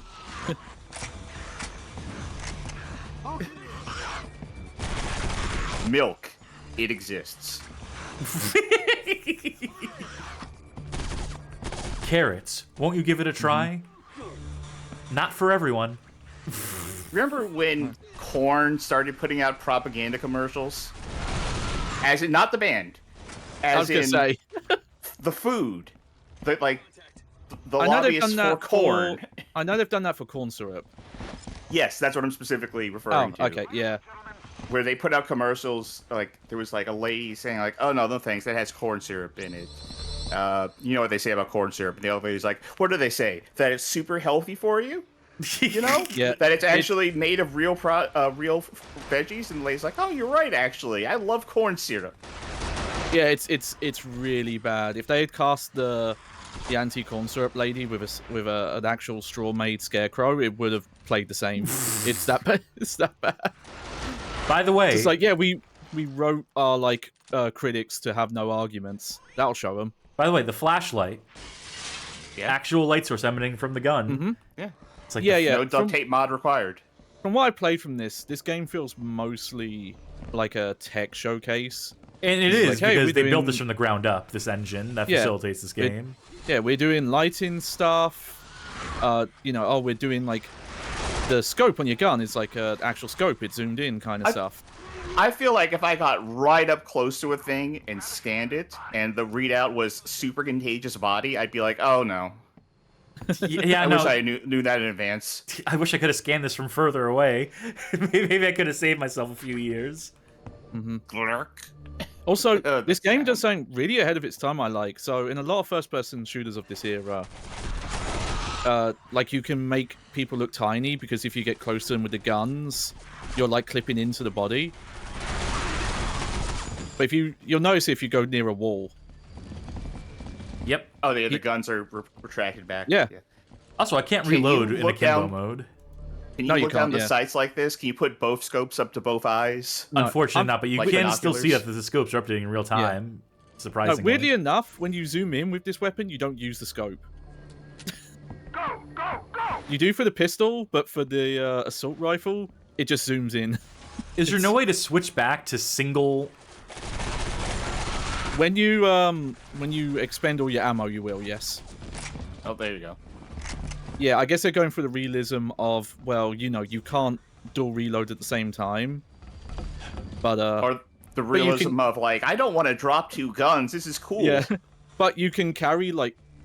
I'll give this game one thing. It doesn't do the Halo gun limit. So for points in the game, you can be carrying like 5 dual-wield weapons. But you can't reload 2 guns at the same time. And yeah, the glass shattering as well. Just turning into beat down now. And stay down. I don't know, melee seems effective enough. Yeah, but do keep an eye on your health, because you did take a lot of punishment there. Worth it. Command, the power's still down. Can you give us a grid on that generator? The readout just says he's fine. According to the blue, Roll around, it'll be aight. through an access point at the base of the room. Also, it's a way. Actually, it's not that different of a game. I think of that scanning. Just volunteered. Find a way to bring the power back up. There you go. Just so you know what you're doing. Precariously Makes me think of. I don't know if it was in the first one, but it was definitely in Conduit 2. That had the like you scanning the like objects, because that had loads of like alien conspiracy stuff as well.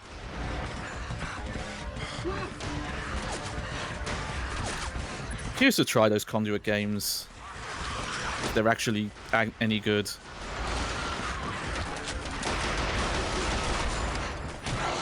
Here we go. I know you really like a pistol cast, but I'll say that the pistol in this came very useless as soon as you got any other gun, in my experience. Well, that's why I'm giving it its due now. Oh, yeah, fair enough. No, you got me Human there. specimen, human sapiens. Why does your mom let you have 2 sapiens? Yeah, watch this bit. Oh. No, don't take his moment. He's showing off the cool... Like, there are so many, like, tech demos, like, we figured out how to do this, we have to have a moment where... Alright, my OCD's been satisfied. Yeah. Like, nothing is as egregious as you walk into that room and all those tires just fall down for no reason, but... Well, I think there's a lot of reasons.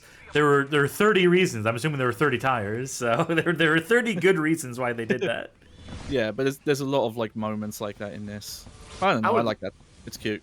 I would love it if the twist of this game was that it was actually just ghosts. There was not aliens at all. Okay. Oh yeah, I remember this bit. Let's see if you can figure this out. Haha! We tricked you into playing a platformer, Cass. Fuck! Well, Handball getting asked, now is this better than the arcade game? When after that bit, no. This is, you know, entirely too early to make any sort of judgment call. But... I mean, if I played this at the arcade, I would be like, what the fuck? Holy shit. It had me sit down with a mouse and keyboard. How did, like, Counter-Strike or Half-Life or whatever work in the arcades? They were very strange machines that, you know, like... They had like proper like server lists and stuff. It was very strange. I've played the Counter-Strike one. What was the control setup? There's a keyboard and a... Yeah, I think some of them had trackballs. Well, actually, that might be... Wait, hold on. I'm thinking of. Not McCann. Yep. I forgot there was that dialogue. Alien tackled McCann. No data available. He died as he lived. Brain empty. There.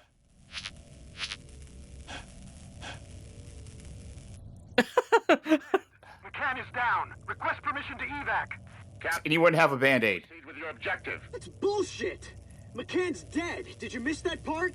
Crispy. Your insertion point has been overrun. There is no going back.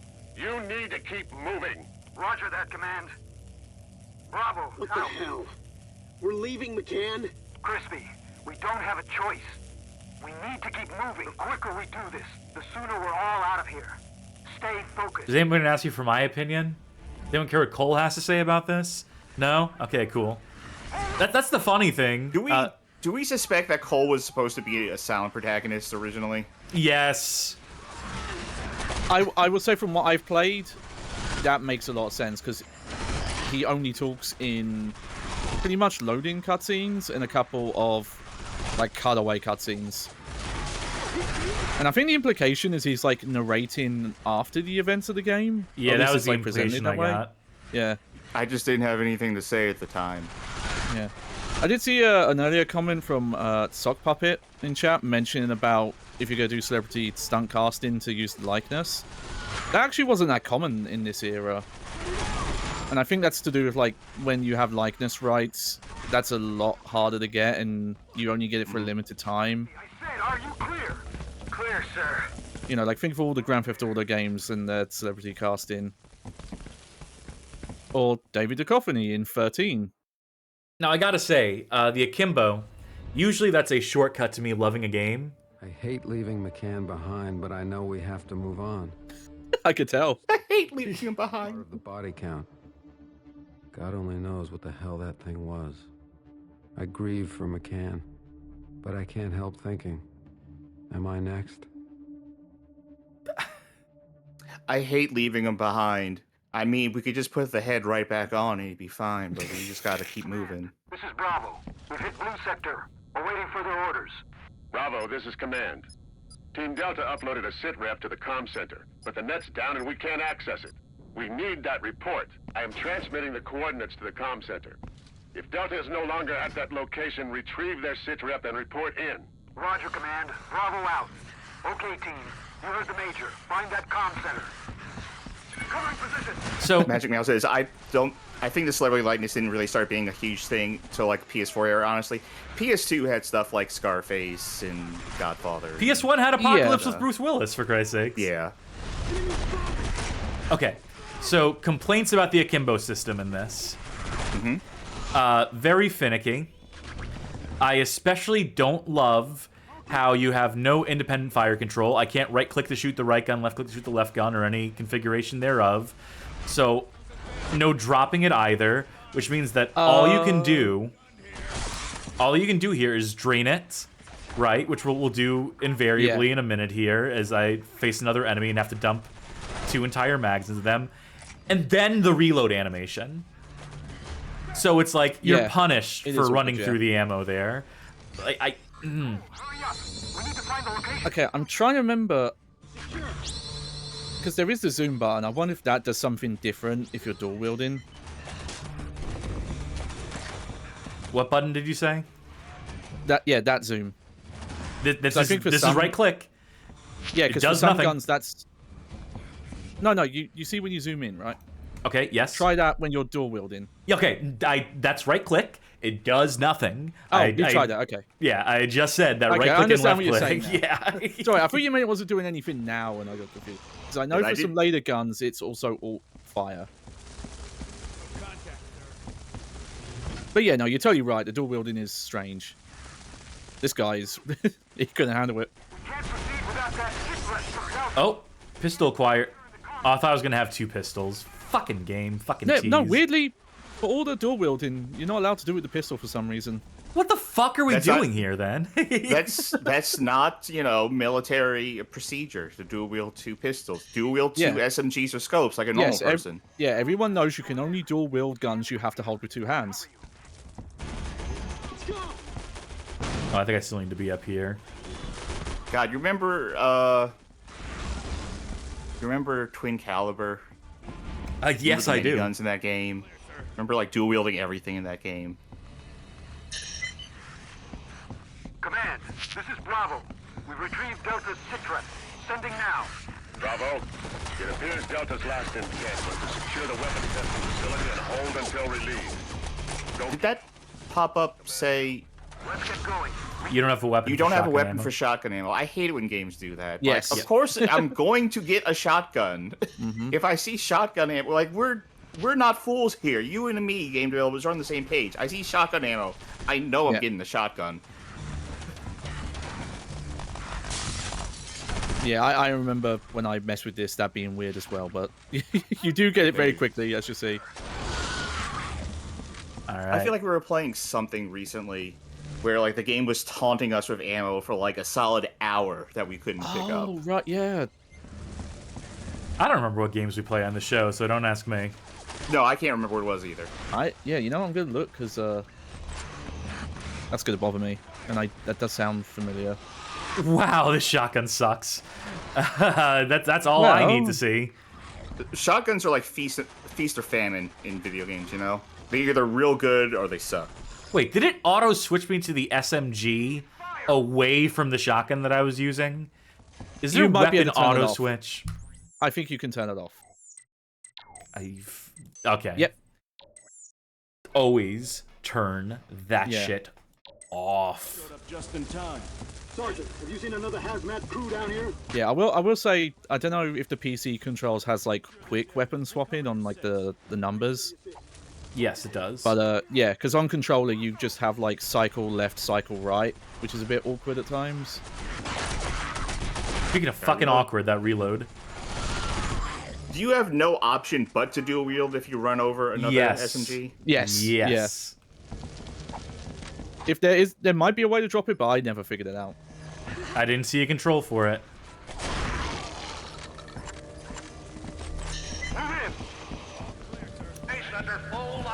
Was it Resident Evil Gaiden?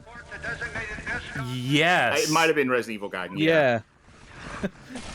Yeah, because I think we mentioned how weird it is for a game like a Resident Evil game to do that. So yeah, so this is one of the guns I was mentioning. If you right-click with this, it's like a 2-shell shot, I believe. Hey, man, don't stand so close to that. Don't stand so... Roger that.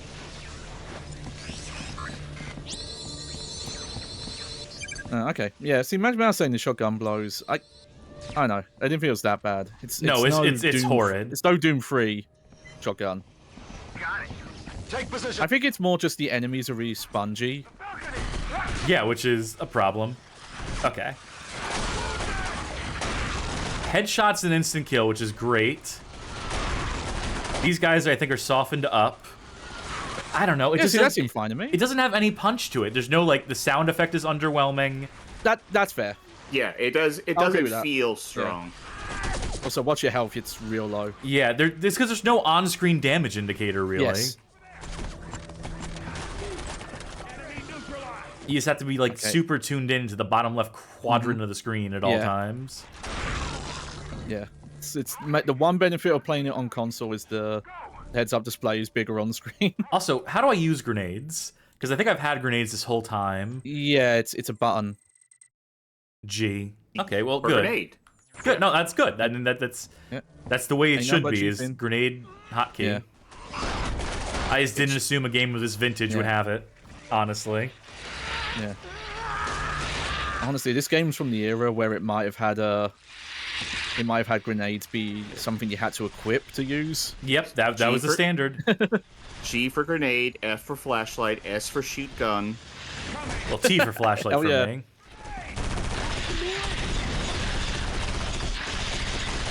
E for melee, F for use, T for flashlight, G for grenade, H for drop item. These are the keys. X for prone, control for crouch.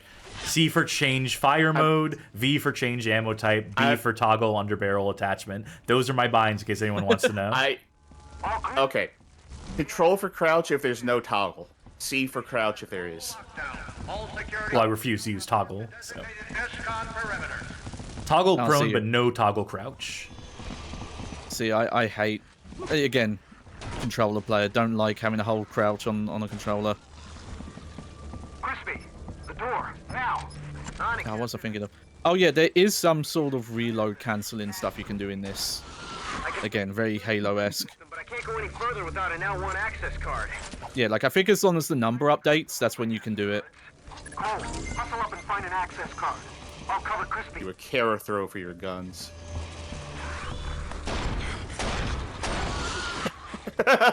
So, as I was saying, awful shotgun.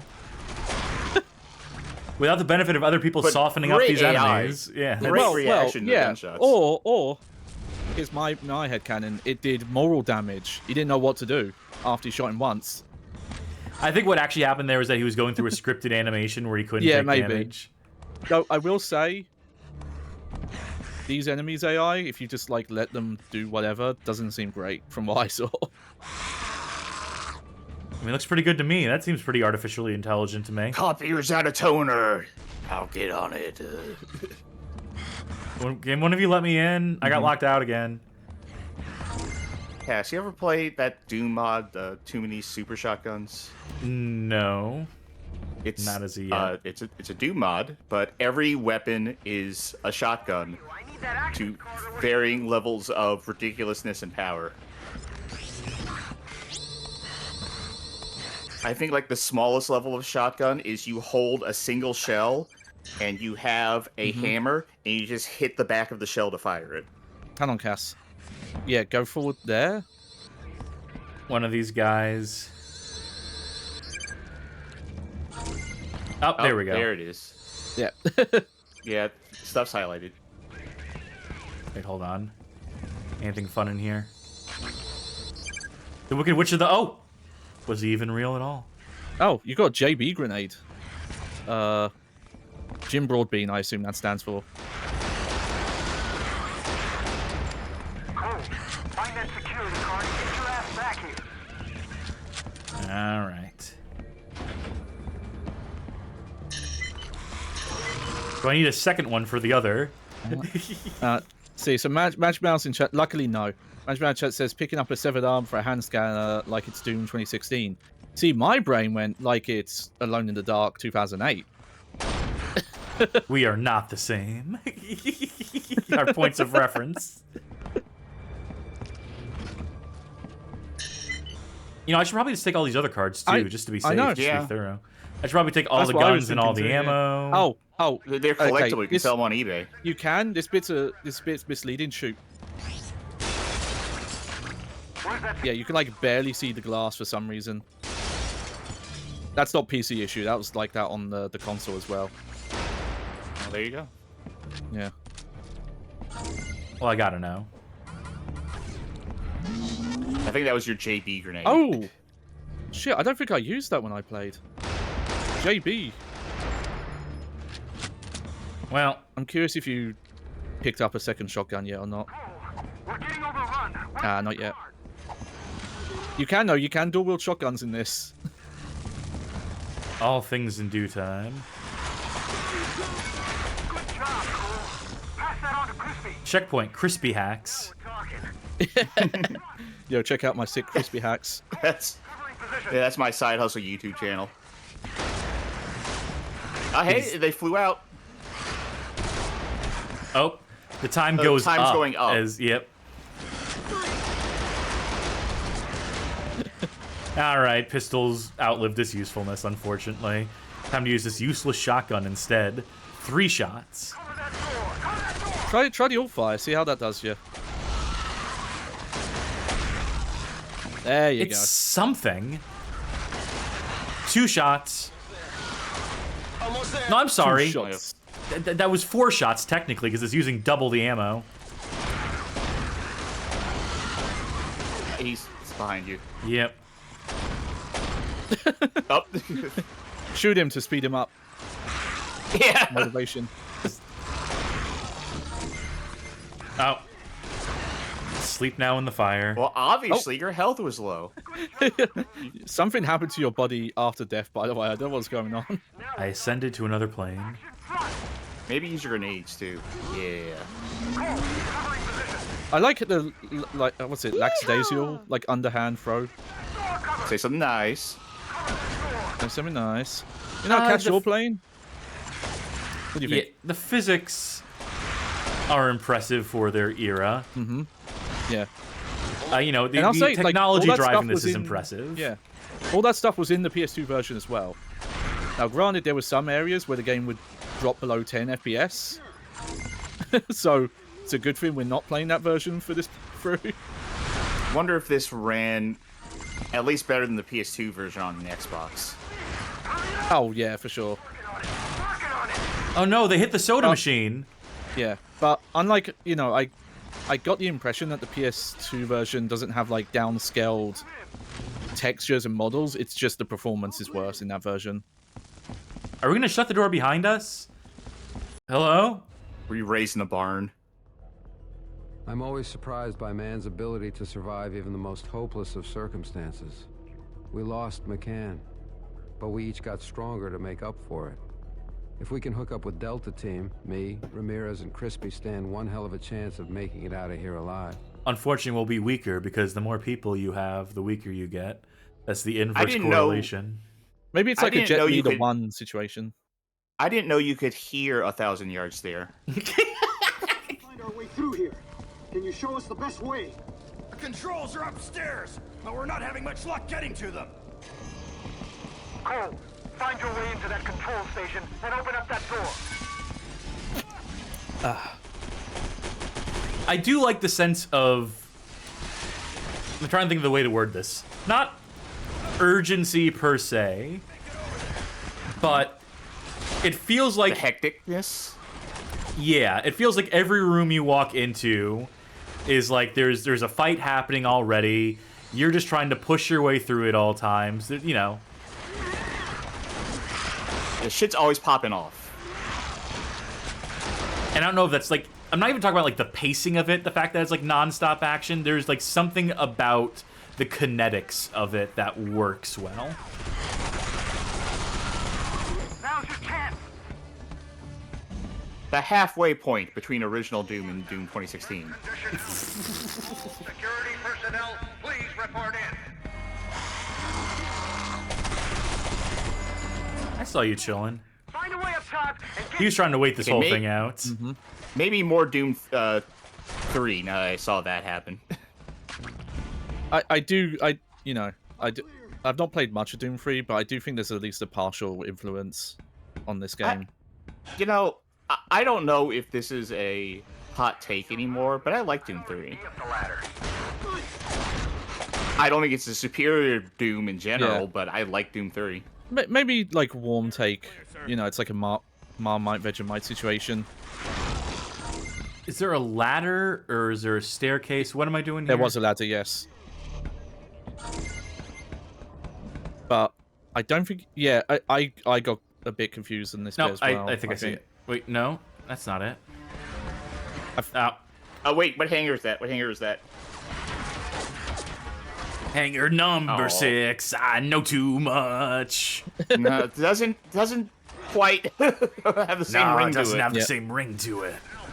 We'll workshop it. This unfortunately has the old ladder thing, where it's you move the direction you're looking. Shh, it's a secret. Where else are you gonna see Atlantis map? It's a map to Atlantis. No wonder no one's found it. Oh yes, spotted. Yeah. That's fun. That's a fun animation. There are no dual 1886s or 1887s, but what is? No contact, sir. They're missing like the reloading it by like swinging the lever around.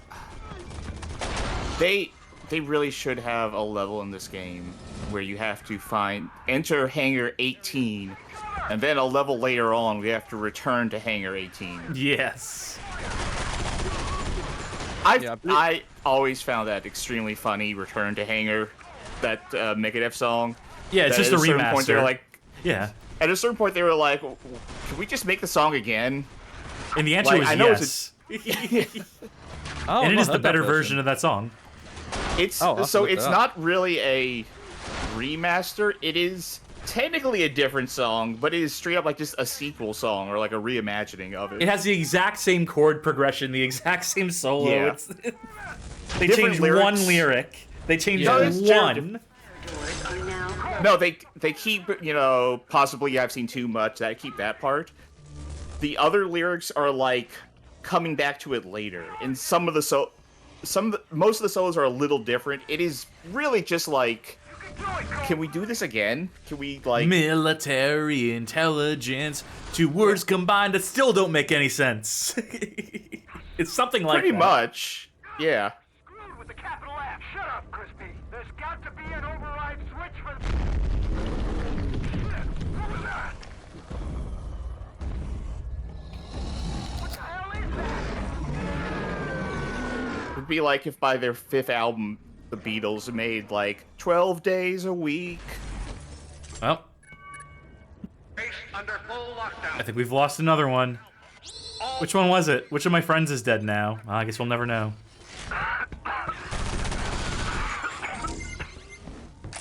Cole. Mike, Cole. You there? I feel like shit, Cole. Cole, talk to your dying friend, Cole. My suggestion. You is have to a keep voice your actor, Cole. distance. Because right now I'm dangerous. I gotta get out of this. It's hard to breathe. Cole! Help me! Kill mutant Objective. Crispy. You know, this is why to this day I still mask up. Yeah. Don't want to spread your alien infection. I did it as painlessly as I could, old friend. Yeah. With 3 to the dome. We hardly knew ye, Christy. Well, I was using double shot, so if I did 3 with 2 guns, and they 6. each counted for 2. No, 12. That was 12 shots. 12? 12 to the... Because I was using the right click. Yep. Commander. Oh, I don't think I realized you could... Report. Oh. This is Cole, sir. Specialist Cole.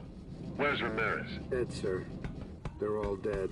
As Team Bravo, we did not receive your last transmission. Say again. Repeat. As Team Bravo, we did not receive your last transmission. Please, say again. I'm not going to say it twice, asshole. I get paid for by the word. I'm going to have to see the check first. Wow, they really put that squad AI to good use, huh? They really followed through with that promise. McCann, Ramirez, Crispy. We've been on 100 missions together. They didn't deserve to die like this. No one deserves to die like this. Well, some people deserve to die like this. I don't know. If you made me really think about it. The Last Stand. Wow, we're really close to the end of the game. Okay. Yeah. I think a couple. Yeah, I didn't say anything during the history, but when I saw that part in the preview, they talked about, oh, the cool squad AI. I was like, not in the version I played. They mean when you play the multiplayer. Yeah, oh yeah. Squad you find on GameSpy is really cool. You'll believe they're real humans. Surprised no one's playing this piece of shit. We got all bots. I wonder how far you could get away with, like, if someone released a game that was like, you know, multiplayer online game, but it was secretly not online at all and everything was a bot. Like, how long would it take for people to be like, oh, no one's real? Yeah. Again, you have to like ping fake servers and shit, like make it look like actual things are happening. I gave him a high five. Is no one going to acknowledge that I gave him a high five? I thought that was fucking funny of me. Thank you very much. You didn't acknowledge my Tackle McCann joke earlier, so see, I thought you were just being an asshole and hitting him while I was down. That would be cool. Someone needs to steal that idea. All right, now we're gunning on our own, so now we'll really see how good or bad these weapons are. If you can read this message, please switch to Dreamland's internal network communication system. Repeat. Please switch to Dreamland's internal network communication system. Okay, is there a way for me to do that? Oh. We need to make more command centers real life that look like this.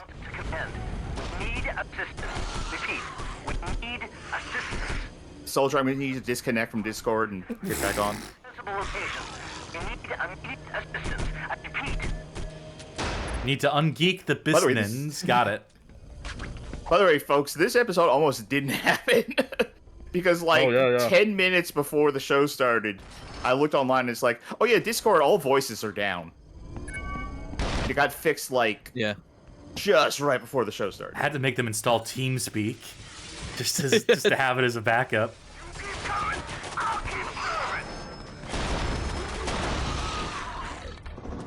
Now you hear this, so yeah, that preview screenshot, that's this area here. Fucking A. I'm happy to see a familiar face. I'd be happy to see a lot more than one. We got blindsided. Some kind of, creature kept us pinned down here. Creature? That was an alien, Lieutenant. Aliens or not. We need to get those artillery turrets loaded to stop the next one. Here they come again. Cole, stay close. Stay close, they say. That wasn't a creature, sir. That wasn't a creature, sir. That was an alien. It's very important for us to get that right as we fire at them.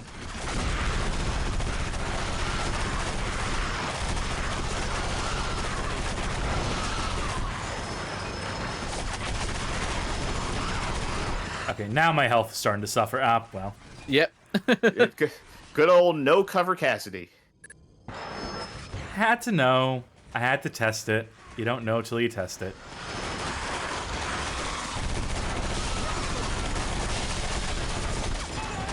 We get the cutscene again, or are we just in it? I guess they're just in it. No, I figured Right? triggered. Oh, Yeah. no. There we To go. see a familiar face. I'd be happy to see a lot. Now, can you skip these? No. No, I can't. I'm pressing every button. Kept us pinned down here. Creature. That was an alien, Lieutenant. What is that health upgrade machine off over there? We need to get those artillery turrets loaded. Like, that definitely looks like some Chronicles of Riddick shit that you get in there and a needle will jab you and you get more health. Oh no, that's just what the health kits look like. You jump in the gun there, Cass. Don't worry. No.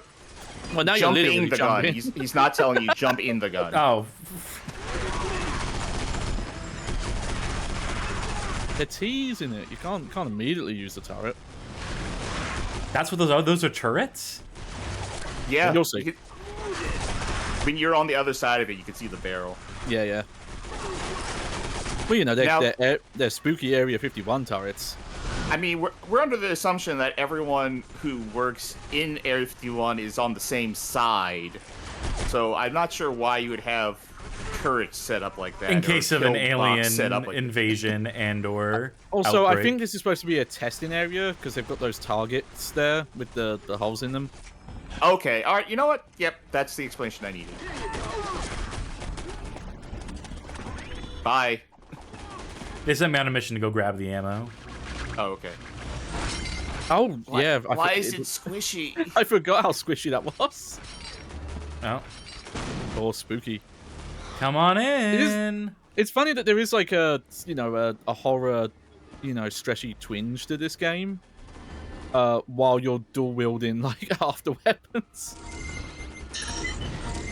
I mean, there's a horror tinge to Doom as well. Upstairs, Cole. Grab the ammo magazines and load up those turrets. On it, boss. By the way, there's lean in this game. I just haven't been using it at all. Just thought I should point that good. out. It's not good for you.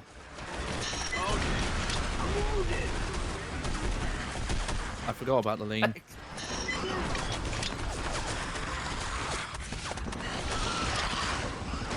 Nah, it's for your friends, not for you.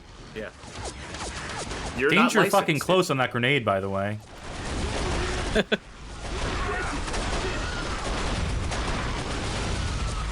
This would be a sick theme park ride, though. Sitting on one of those turret things.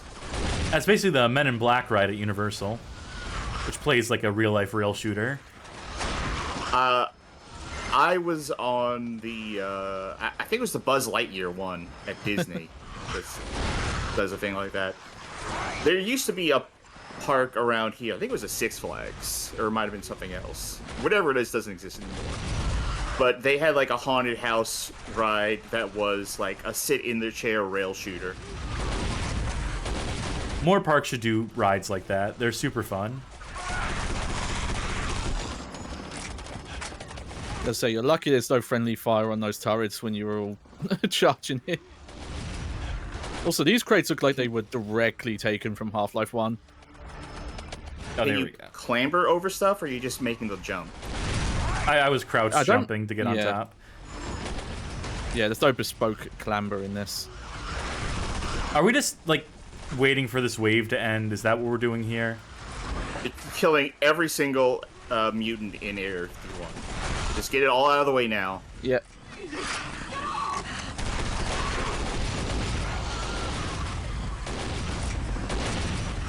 This is going on too long. Yeah. I think, honestly, it's just because the AI is just not very good Cole, find a way to get that system you know, up and running. at shooting the aliens, or whatever they are. Hopefully this this game going to do the same twist as Lifeline? Let's hope not. I mean, they already established that they're mutating humans. Public Ebola test. Yeah.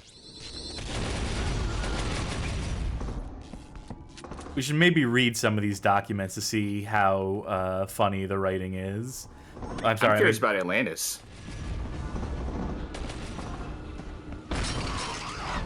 No, they finally figured out the door. Good for them. Just in time, too, as I need to get behind here.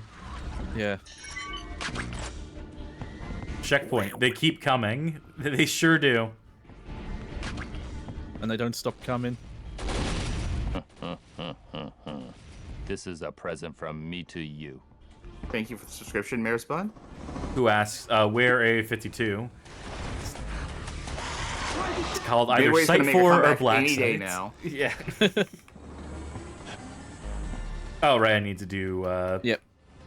Back in the vent. Nice job, Cole. It's up and running. Now... I don't know what I did, but I did it speedily, efficiently.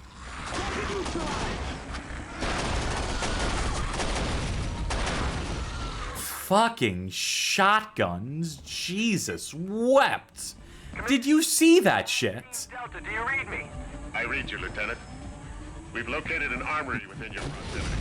Access it for additional supplies. We're working on extracting you now. Roger that. Marco, put that cannon to good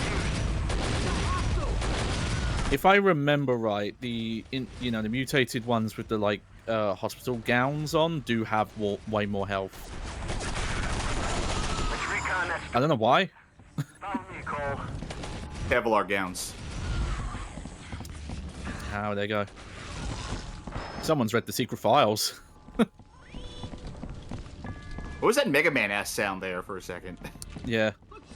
I don't know. I thought you were scanning something and I looked, I was like, oh no. All clear.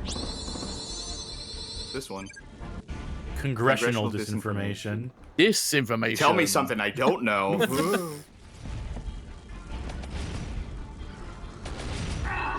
Got it. Now we're talking.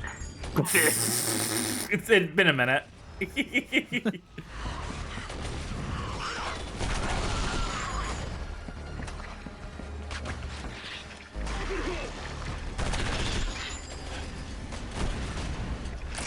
Fucking.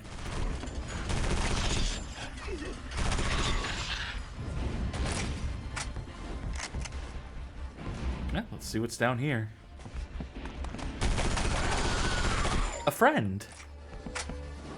When did Doom 3 come out? 2004 or 3? 4. Yeah, a little bit before Half-Life 2, I think. Which was 2004. Yeah. So this was already well underway. Yeah. When that came out. Had been in development since 2002. Yeah. It's just like there are moments in here that when I see them, I'm always thinking like, man, this is so Doom 3. Okay, now to set that explosive.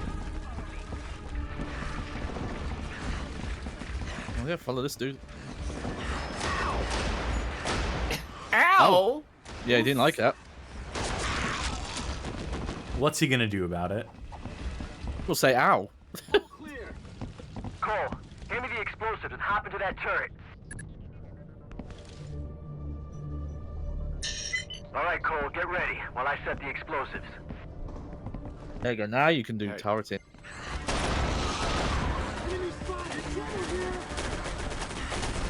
Why'd they get out of the turrets? Got a bit tired. Okay, Cole, take aim and shoot the explosives. I want to say, not great that they have to do a fade to black to get you in the turret. Was this the entirety of the turret section? Or are they going to let you kill things? Okay, there we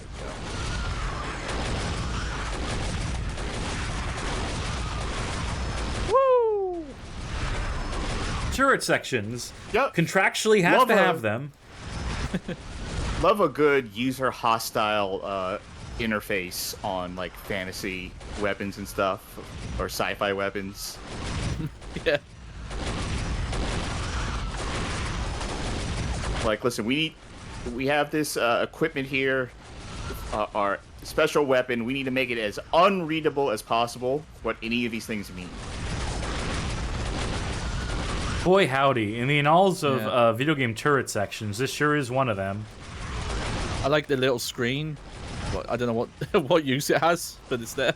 The tiny one that like zooms in on your target.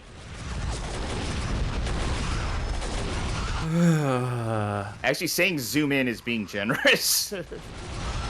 Now I understand why David Duchovny's performance is so sleepy. They recorded him after he played this fucking section, after he played this fucking level in this game. I mean, that's the way they record video game voice acting. They play the game, and then when they get to the part where they have to voice it, they say it in real time. Now's good. Cole, get your ass moving. Whoosh, whoosh. I did not Can't typically hear that in the game mix, but I'm glad we heard it that time.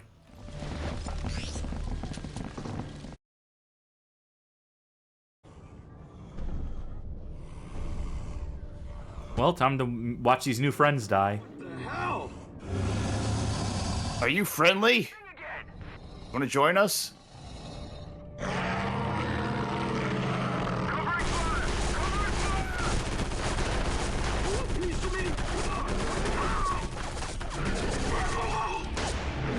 Squad AI.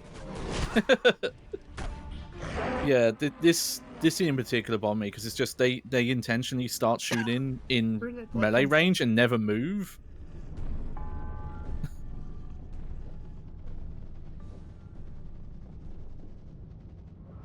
So what are those supposed to be, us or? I guess that's Nope. you. That thing. I don't know, but it could have been the same thing that killed my team. We better get out of here.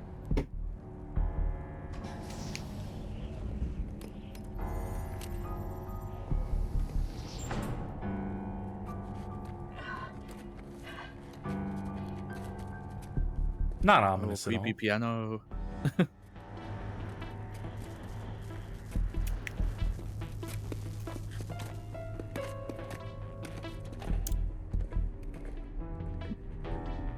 What if I make a song where I play Could have built the Ron notes? Looks like some kind of launch tube, but it's way too big for a weapon.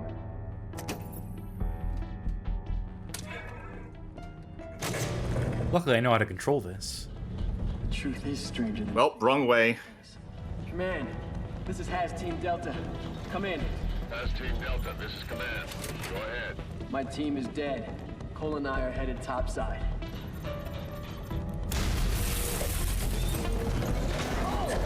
Check that. We're heading bottom side.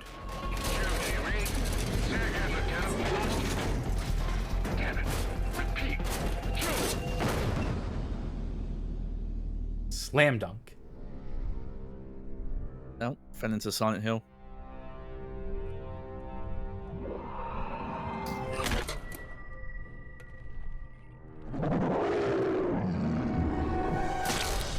Face reveal.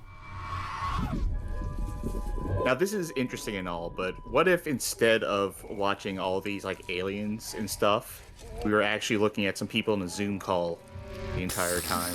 That's watching that this weekend for sure.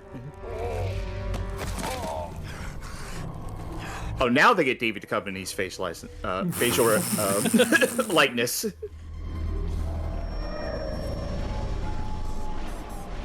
Ethan Cole. Your blood runs dark and diseased. Your weak, insignificant shell turns against you. Find the anti-mutagen, and you may find a better death.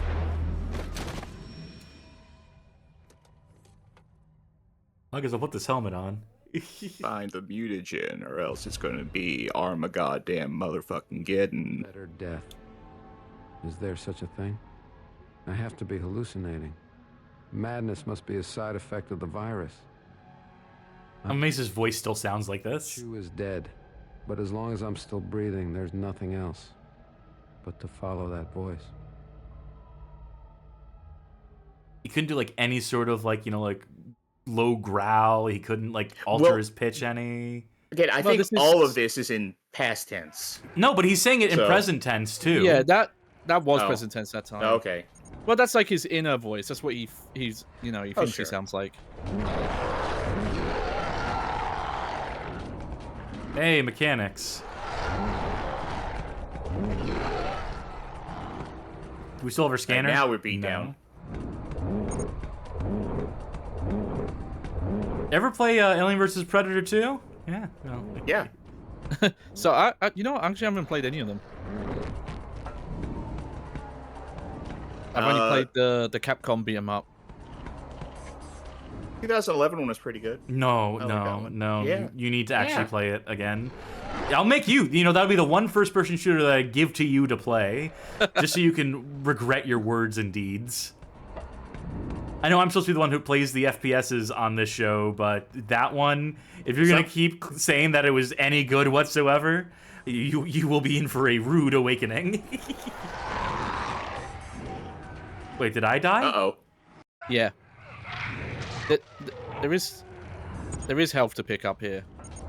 Yeah, there is. So what's this mutagen? I'm. That's the yellow bar. This bit they do teach you a weird way. It does have a use, but for some reason they thought we really have to teach you how to gain mutagen back. The thing is, it's draining constantly, and they are not spawning enough enemies for me to fill it out. Yeah. Look, come down. Hurry the fuck up. We only have so much time here. This ain't a fucking game. It doesn't kill you though when it runs out. Yeah, but it makes this section take for fucking ever. Oh, well, I mean, as in the mutagen decaying doesn't. That's the issue. They want me to fill it out though, and they're not giving me the enemies quickly enough to fill it out. No. I don't think the goal is for you to actually hit max. No, level I played on this that. bit. It's just a set amount of enemies. It's just doled out really slow for some reason. Yeah, it's just telling you that you can refill it by killing enemies.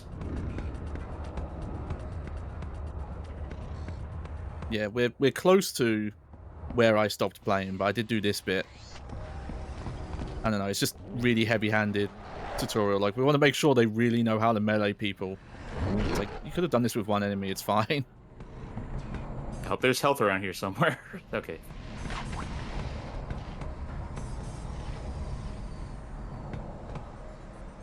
Going for it. Oh, extra.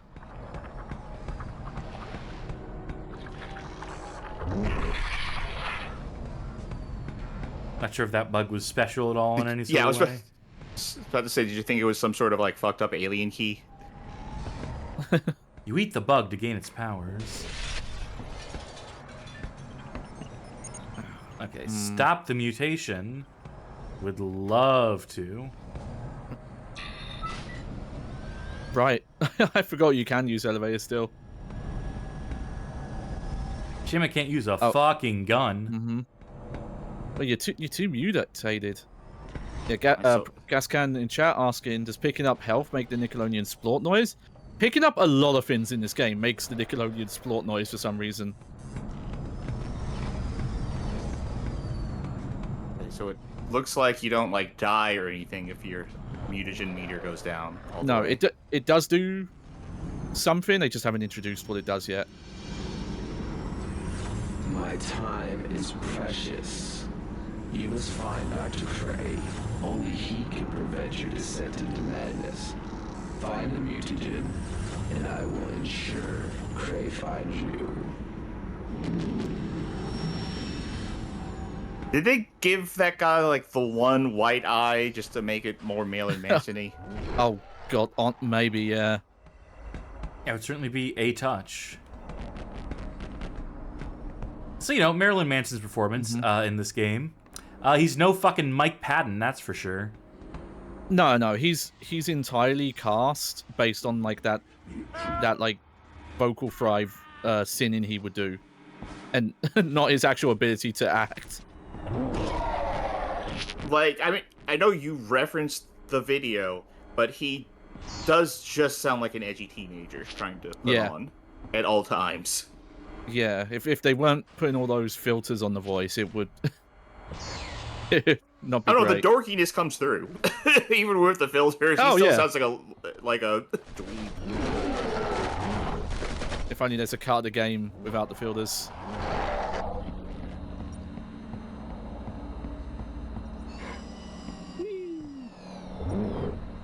Scan him. I can't. They didn't let me use the scanner. I walked past a document I wanted to scan and I couldn't. Oh, never mind. I think I see where we're going here. I think I see what we're doing. Pistol acquired. Scanning. Mutagen detected. Extracting mutagen. Warning. Unable to complete extraction. Quarantine specimen immediately. There you go. Not good. My clothes are back to normal. Yeah, I wonder what the guy looks like right now, because in the cutscene, like, he had mutated so much, he had gone, like, bald on the top of the head. Did it just grow back? Oh, fuck off with the screen. Fuck. Ah, a survivor. Interesting. I am Dr. Cray, head of the Bioweapons Division. I see you carry the virus. Do you feel your lungs burning? You need to come to me, quickly.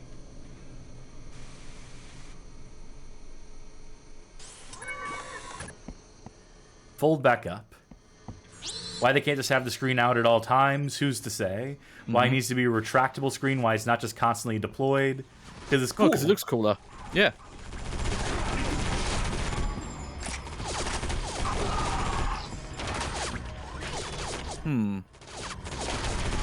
We might have missed the tutorial prompt. Yeah, I didn't see anything about, like, using the mutagen power. Am I supposed to know? Am I supposed to, like, have a power? Let me see, in case it comes up in a second here.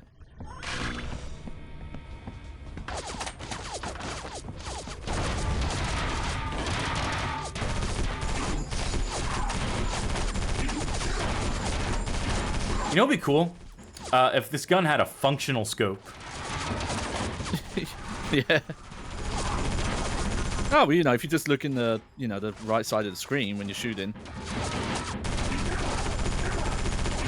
If I had any sort of actual effective long-range weapon, that would be aces. Yeah. Yeah. Check the controls, because I think a text prompt got overwritten.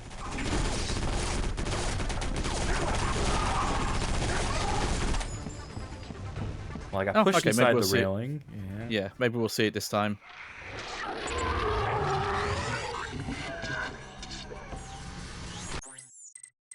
Doesn't seem to be. Controls, key mappings, toggle mutation, Q. Yeah. There you go, see? So yeah, you do have a projectile attack now. That I can outrun. Yeah, it's like Guile's Sonic Boom in Street Fighter, so you can advance while they're blocking. Huh? Oh wow, you died really quick there for some reason. Did I die because I used up my mutagen? No, from what I understand, when you run out mutagen, I think you're just supposed to turn back human. Yeah.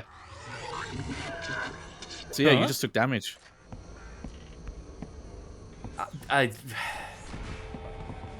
No, I don't know how you died either, but it must have been from damage. But I had full health. Okay, I wasn't watching that part, so I don't know.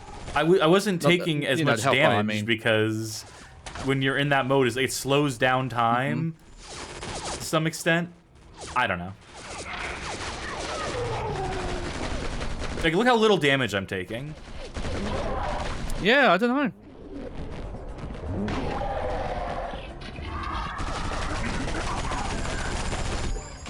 Strange. Yeah.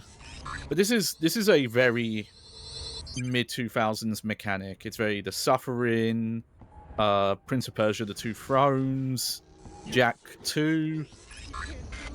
Like, a lot of games were... No, check the top. You gotta hold F. Oh, there's just no animation for it. It's recharging. You just get no real indication of it. Oh, yeah, that's a bit weird. It's like you get no indication when you're taking damage either. I've got 2 children. Remove witnesses.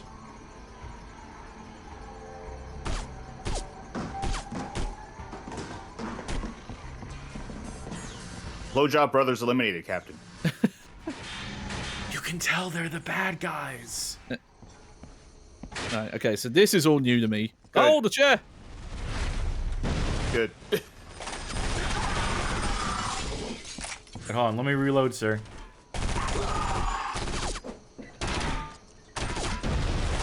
Oh. The interactivity sure can off the desk. Is there anything else I can use back here? Eh.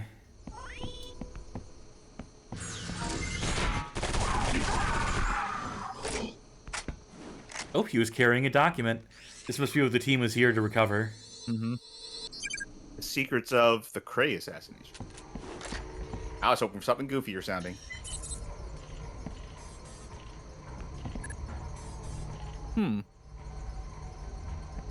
Died as he lived, on his knees.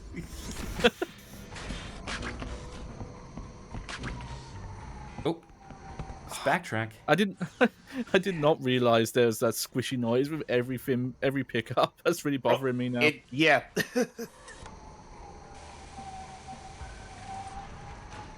You must take care. The infection can take you over.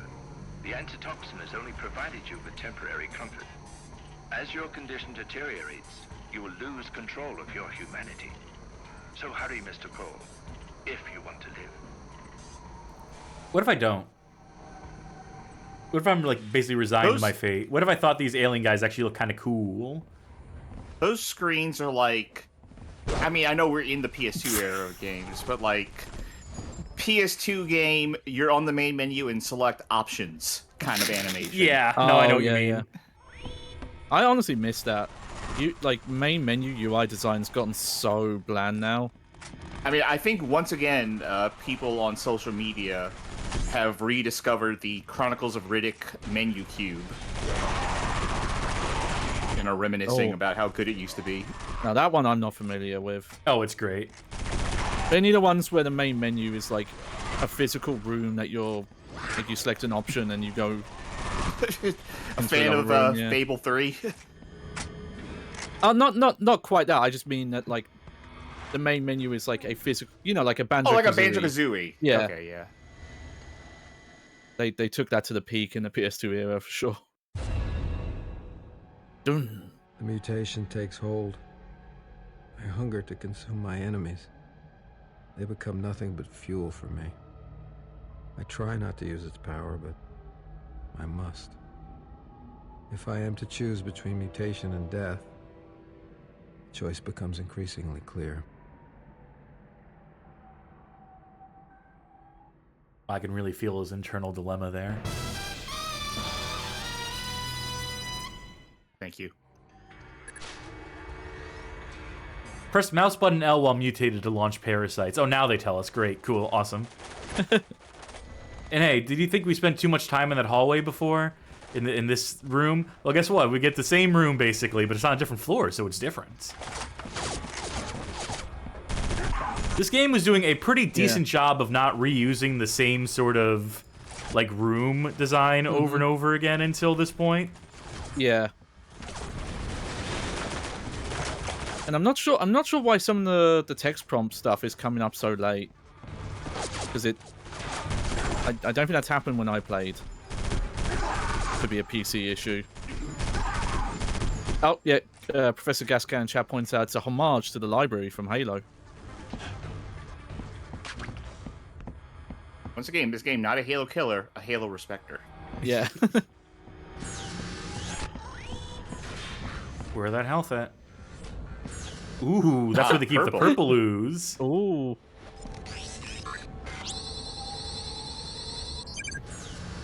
Air sample, 100% purple.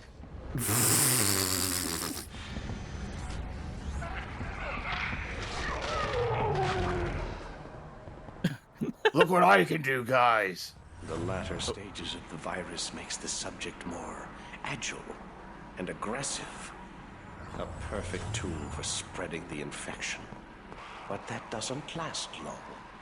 Long enough to spread the virus. Super The cycle then continues through its contagious corpse. Why contain it? Breeder of It's yet cool. more virus-spreading children. See that spooky shadow there? By the way, I think during that cutscene, I think your monster Our noises character was were... making, Yeah. Yeah. Oh, now I'm really curious just to see how many like in-game cutscenes you can play either way. I was hoping that the voices in that cutscene would be pitched down. Yeah, Because yeah. you're in alien mode. Someone from topside. No matter. Like that. Our soldiers will take care of him. But he's been infected. Even better. Yes, even better. Should our guest have some company? Yes. How appropriate. Yes. Oh, I don't remember their name, but they remind me of the bald guys from Fringe. Oh, I want to scan this real quick. So, it actually did do that. At the start of the cutscene, it was all pitched down, and then it remembered, like, oh, this is a cutscene, we can't do that, and it pitched it back up. Oh, that was inevitable. Yeah. Too much of a scientist, Cass. Just cared about the truth, not about Well, it staying scanned the alive. fucking air the first time because it missed, even though I was right next to it. It scanned the air in front of the thing as opposed to the giant targeting reticle because, again, the scanner, not good.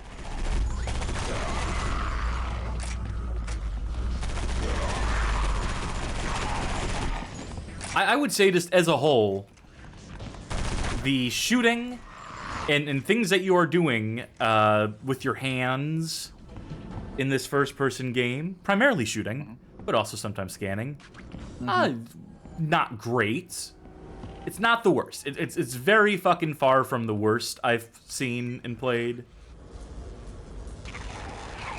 Now, would this game be better if you didn't have control over your movement or where you were looking, but could only control where your gun was going to shoot?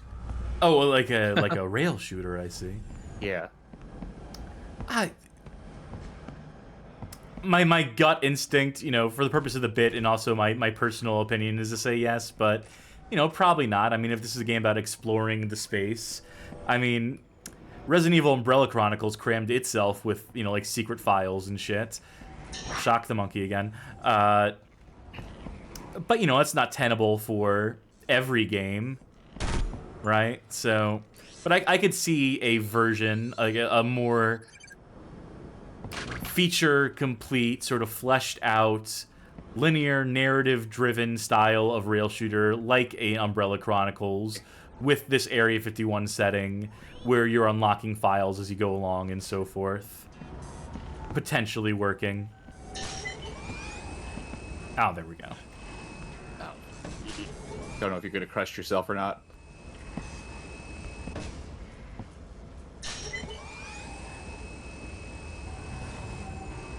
Oh, well. Oh, god damn it. I mean, it's not the worst. I can redo this pretty quickly. As long as you had fun.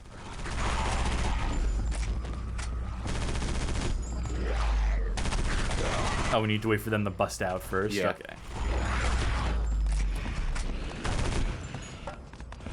Oops. It's just like The Sims busting out. Trying to You know get what? into Of this all room. Of all the things in this game to have splat noises, they gave it to everything but getting crushed by the elevator. Yeah. Match Bow's asking who's opening the rooms. Probably the bald people. Yeah, they're The looking at bald this like an ones. experiment. They're running it like a test, basically. They let the enemies out so that we could face them, and they can collect precious combat data. Get a load of this, it'll be real funny.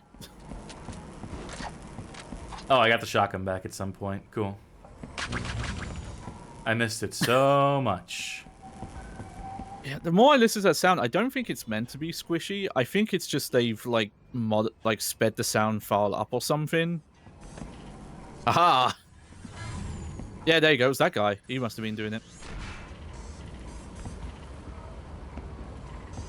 Oh, door unlocked. Am I okay. the only one who's seen Fringe?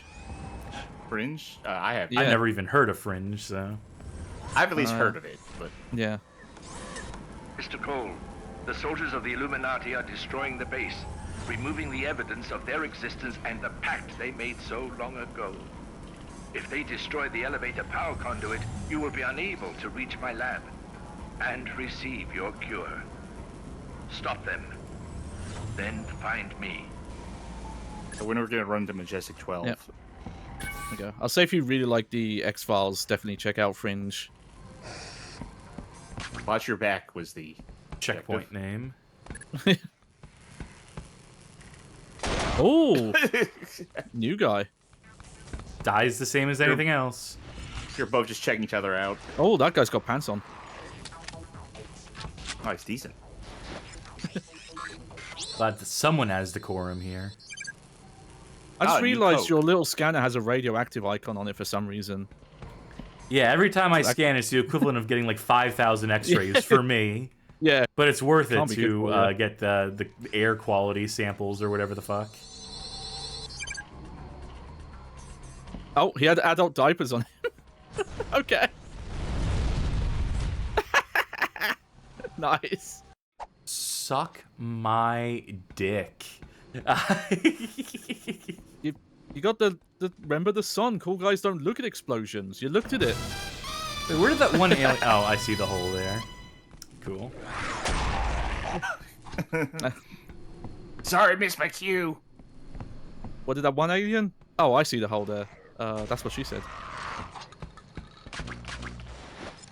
So, while we're near the, tail end of this today's stream, what's your experience with aliens? Many aliens? How are they? I never had an alien experience in my life. I don't believe aliens have visited Earth. I believe in aliens. I believe that, given the size of the universe, that there's, probably life out there. They know we're talking, so they're waiting. Speaking of intelligent life forms. Yeah.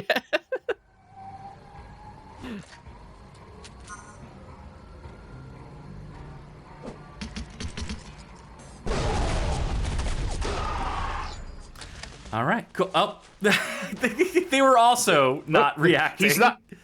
He's not cool. Get him.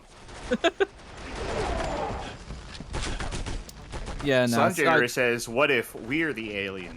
That's called panspermia, or panspermia rather. Oh, the idea that human life came from outside of Earth, carried on by, like a debris scattered from possibly somewhere else that had life in the first place. Mm-hmm. Yeah, no, I can't say I've met any extraterrestrials. I think if aliens came to Earth, they'd hate us. I think we'd get, eliminated. That's my best theory. If they have come here, they took one look and they were like, oh, fuck this. I was really into astronomy and space and all that as a kid. And because of that, I've never believed in, alien life visiting us. Because I kind of understood at a very young age, the universe is too fucking big for us to ever realistically ever meet any alien life. I don't think in our lifetimes. I think there will come a day where we eventually crack the code on, interstellar travel. Mm-hmm. Yeah. I mean, assuming we as a species live long enough for it, I guess. Yeah. Yeah, that's the whole rub. thing. Remove witnesses. Oh, this is what they're supposed to be doing the first time, it looks like. Oh, wait, no. Just I'm gonna have to play a bit more of this on PS2 and see if this part breaks for me as well. I wonder if this is that part in that one Tomb Raider game where there's all the monks, and if you just never kill the monks, they're cool with you for the rest of the game. Oh. I mean, no, the AI is just bad here. But what if you could just ally with these guys? Like a Metal Gear Solid 4. Yeah. Yeah. I mean, the theory of if aliens did show up is that humanity's reaction would you like to bad. turn on subtitles? The power conduit further down the hallway. The forces of the Illuminati are near. You must stop their treachery. Yeah, I'll get right on that. See that? Name drop the conduit. And the Illuminati. But because with humanity just instantly see it as a threat and freak out and then doom us all that way. Oh, time limit. Like, a part of me Stop wants C4 it to from happen. detonating. Because I feel like if people just realized, oh, actually, you know, we're a small speck in the grand scheme of things, a lot of petty shit would go away. But that is very wishful thinking.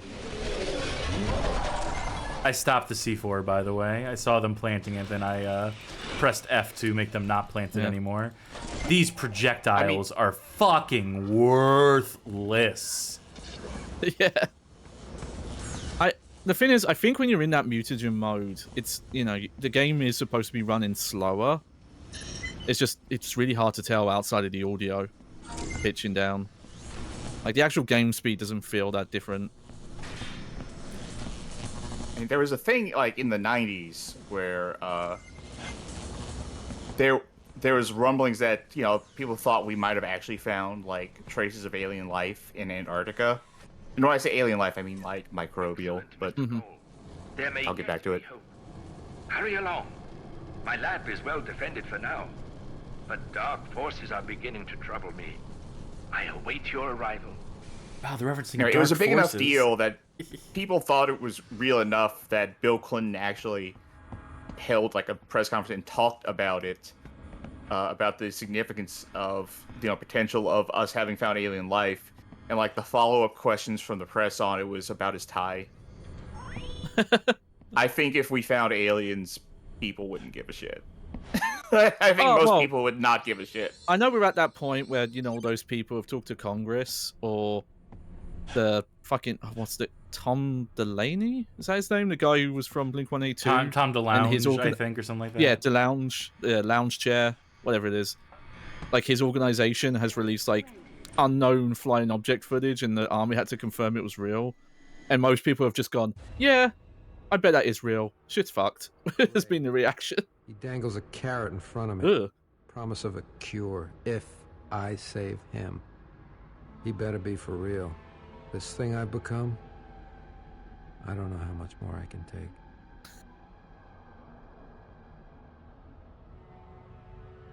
Those feel like lyrics for like an emo song at the time. It's been what I've become. How much more can I take? My name's Ethan Cole, it's not Drake. The alien inside of me makes me want to misery. This thing that I've become, Boris Karloff. Yeah, they really like using this area. It's the third time now. Illuminati dollar bill. We're really doing this shit now? The Dark Soldiers have blocked your path. Huh? Work your way through the maintenance areas and find my lab.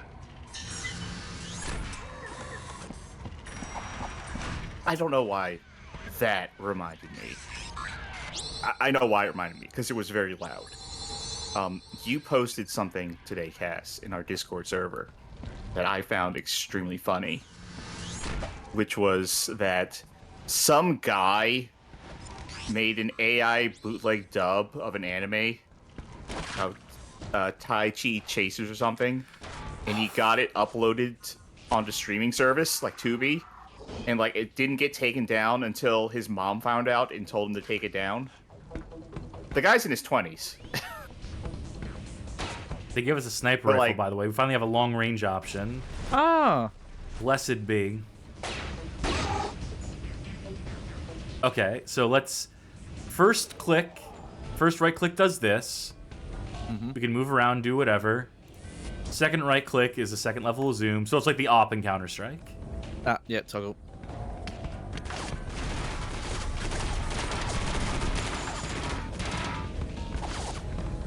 Okay, now, big question, can you dual wield them? Something tells me no. Ah, no fun. If this was True Crime Streets of LA, they'd let you dual wield. Oh, you took damage from that, by the way. Luckily, they put health there.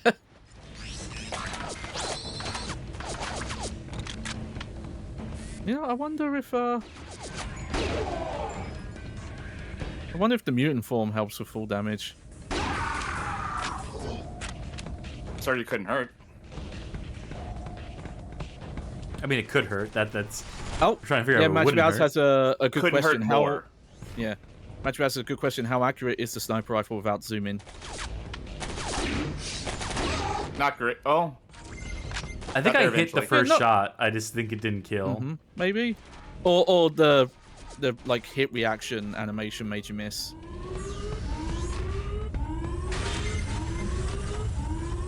Whoa! Oh, you made him jump there. Wowzers! Oh. No flashlight on this, by the way. Oh, weird! You can scan that. Oh, no, I think I need to part scan of me it. getting a better angle to shooting you. Capacity overload orders. Okay.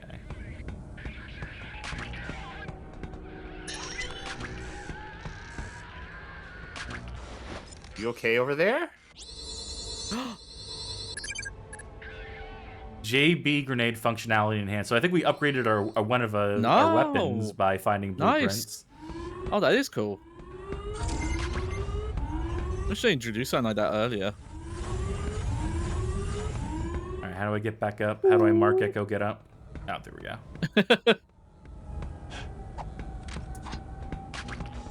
I'm always asking that question. Find maintenance elevator to Dr. Yeah. Cray's lab. There was another ladder. So I don't know if you I think need this to is head where up I or need to not. be.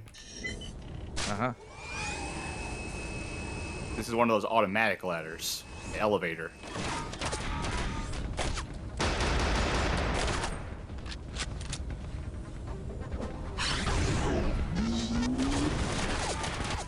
Don't really see how the functionality was improved there, but whatever.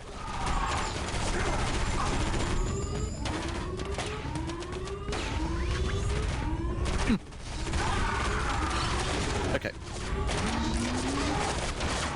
Yeah, fuck those grenades. They seem worthless compared to just, I don't know, using a regular-ass grenade. And you can't toggle between them. You can't be like, I'd rather use the real grenades right now. They're like, nope, you got these special grenades. You're going to burn through your inventory of them. Whoa. Huh. Thank you. There we go. Real grenade, please. Thank you. Yeah, I was hoping they were gonna suck the enemies up in the air. Maybe that's a bit too much for this early physics stuff. Okay, I would love to know where I'm supposed to go. There's another elevator you will pass. Or is that the one you came up in? Yeah, go find maintenance elevator. The game is usually pretty good about just having like the objective waypoints on screen, but Yeah, but there are weird points where they just don't. It is strange. All right, hear me out. What if all the physics stuff we've seen thus far, like, what if there's no physics engine? What if those are all pre-canned animations? I'd be impressed. Yeah, that'd be really impressive. No, that was impressive. I like that. Oh, that was a good point. Oh, that's... Yeah, that's like 5 seconds.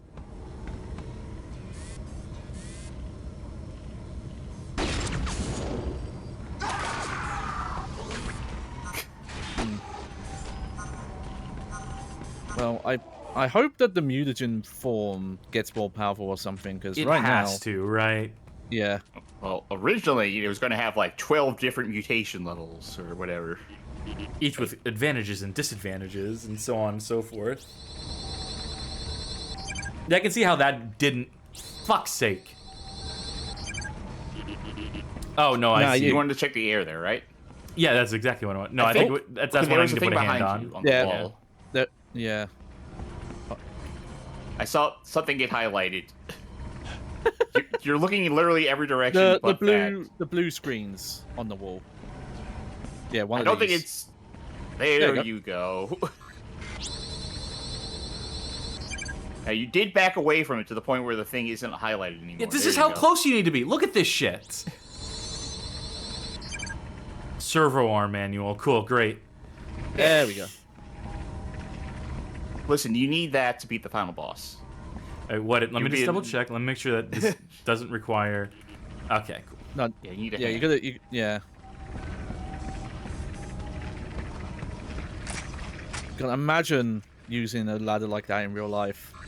facing straight down, walking with your feet on the ruts.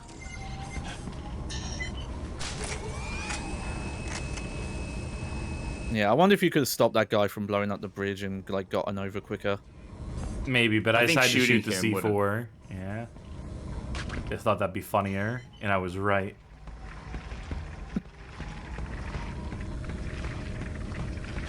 Remember, full damage? Full damage?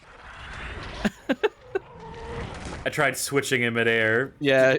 No, I like the thought process there. Oh, now we can see if shooting him will destroy it. Oh, I bet that's proxy though. Yeah. All right, pay up. I don't recall countering your wager at all. Yeah, but you also didn't discount it either.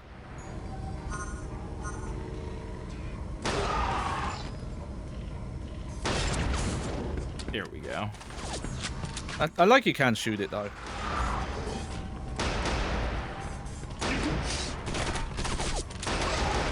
Who needs a sniper rifle?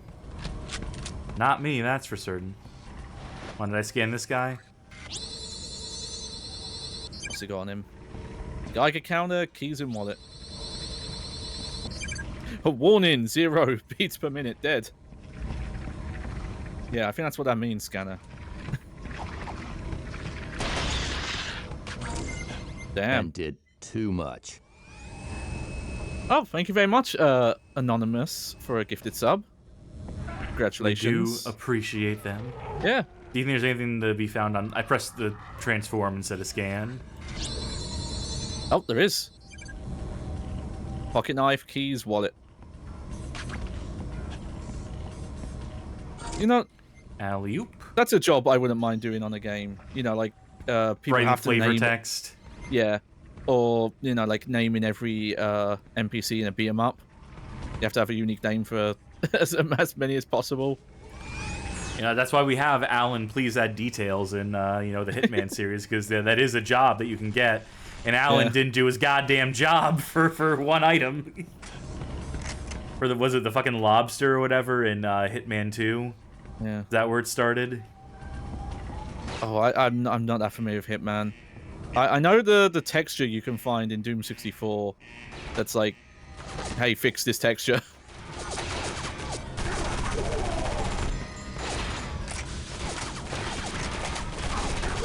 So I totally did something.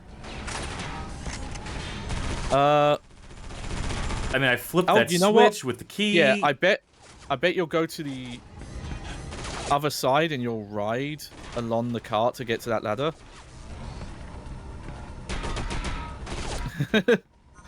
Oh, hell yeah. Right, the old, you know, people take it for granted now, but getting shadows in games was not easy back then. Oh yeah, Amblegan says the texture in Doom 64 said, "I suck at making maps." I'm gonna say this about this game to be critical again. Also, I think I see what I'm supposed to do. I think I'm supposed to ride the robot arms. I was supposed to sit there and wait for it. Or maybe up here. I don't know. Love this fucking SMG. By love, I mean loathe. I'm going to say at this game, something that it is not good at is cluing you into what it is exactly that you're doing at any moment in time. Yes. Like, it can put waypoints up, you know, all the live-long days, and you can eventually, like, you know, stumble into the thing that you need to do, but they're really not bothering to explain, like, in-world, in-universe, what your motivation is from scene to scene. I know we're talking over some of it, but, like... It was better when there were, you know, your squad mates, but they lasted, like, an hour or two. So... Yeah, like, that's what it is effectively missing, is someone to be like, hey, I need you to do so-and-so so we can do so-and-so. Hey, activate the robot arm so you can walk across the bridge. Yeah, and the guy on the monitor's not really doing that. I don't know, because, like, again, I didn't know. I saw, like, the animation playing out. Fuck me. Oh, boy. Like, I'm just like, what is my motivation? What is my motivation in this scene? My only objective is find Dr. Cray. Yeah. That's great, right? I know that's ultimately what I need to be doing, but what am I doing in this room? I think that's a question David Duchovny was also asking. What's my motivation? What are birds? Whoa! Yeah, I saw you try and steal my joke. Imagine me I was in chat. The old racer joke. So, okay. Let's look at the sequence of events here. We enter this room. The bridge, I didn't bother blowing it up this time. Yeah. But, you know, we know that we can't cross that without a bad thing happening. In fact, I think it already blew up. Perfect. Okay, so we come here to get the key. Yep. Okay, fair enough. When we walked in the room, we saw that a door would need a key. So that is fair. That is... You set it up and you paid off. All right, so then you have to backtrack the entire way you just came. Yeah.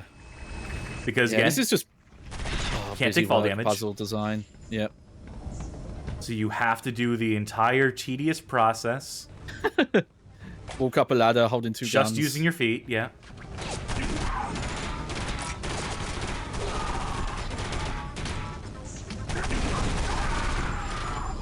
Take care of these guys real quick.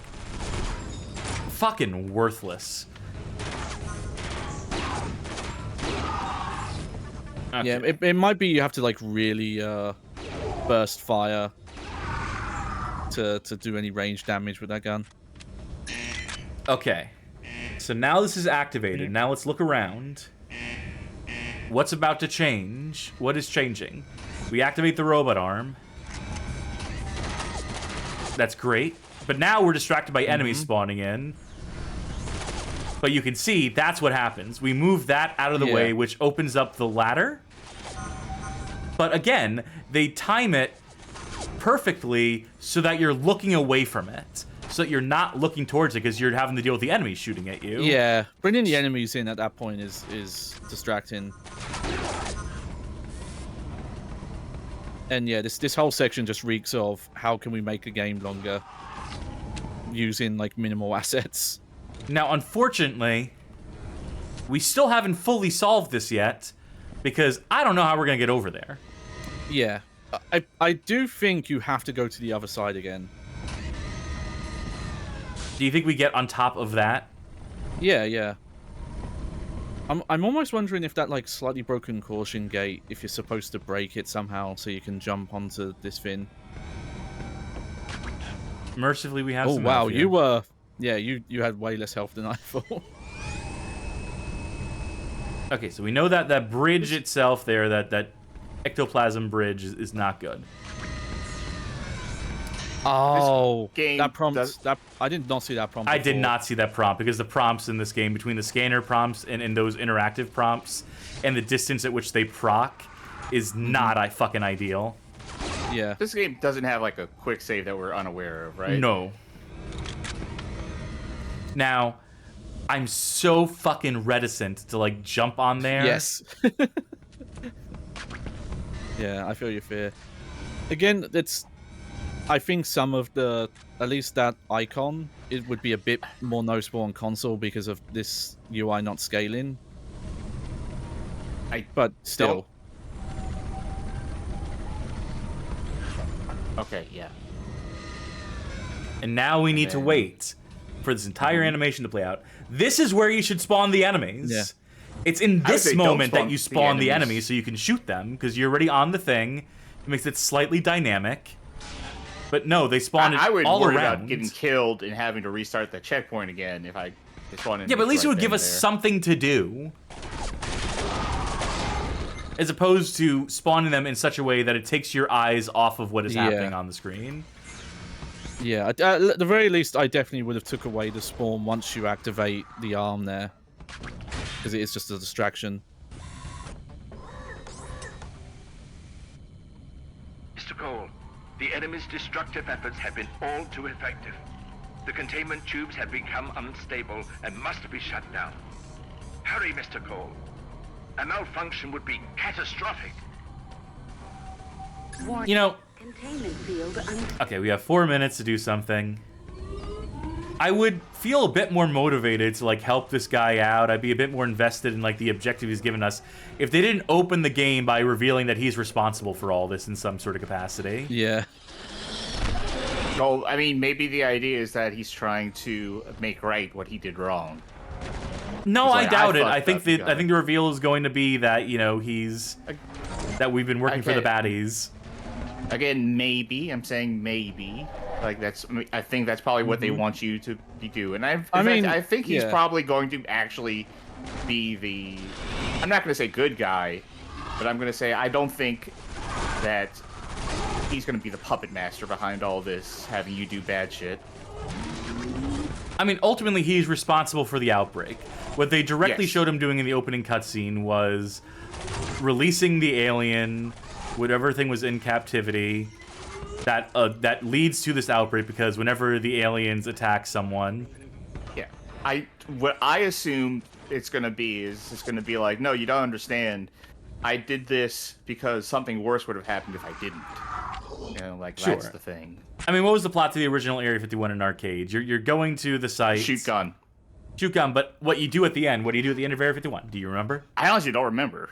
You free the aliens in captivity. Friends. You watch them take off in a UFO saucer, and you basically escort them out, if I remember correctly. Or do you attack the saucer? I can't remember. It's one of the two. It's either you kill the aliens at the end, or you help the aliens at the end. It either makes my point or it disproves my point. It's one or the other. I could be thinking of the Virginia incident. I could be, admittedly, conflating the two games in my mind. So thank you for the racist Scotchless. Yep, welcome in, Raiders. Hope you had a good one. All right. Someone's still shooting, by the way. Someone's soul is still dancing down there. Left there. At the very least, I'm pretty sure Scientist Guy's not on the side of these weird robot-y bio like, guys I think this who work is for the Illuminati, ones. right? Yeah, that's... The blue bloods, a little on the nose. To give these guys blue blood and have them be Illuminatis, like literal blue bloods. I see what they were going for. Wait, is this the way we came from? I can't tell because they're not giving us waypoint objectives anymore. Yeah. Do not jump off the ledge again. God damn it, this game's covered in... It's covered in yellow paint. The same goddamn objective from before. We just need to find that maintenance elevator. It's somewhere around here. Mm-hmm. What does it look like? Is it clearly delineated? Can we have someone to give us directions to it? No. Ask that guy for directions. Do you guys know where to go? Fellas?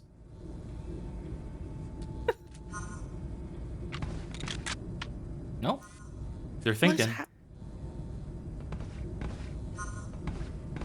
Okay, I'm definitely going to set some time to catch up to the playthrough on the PS2 and see if the AI triggers are broken in that version as well.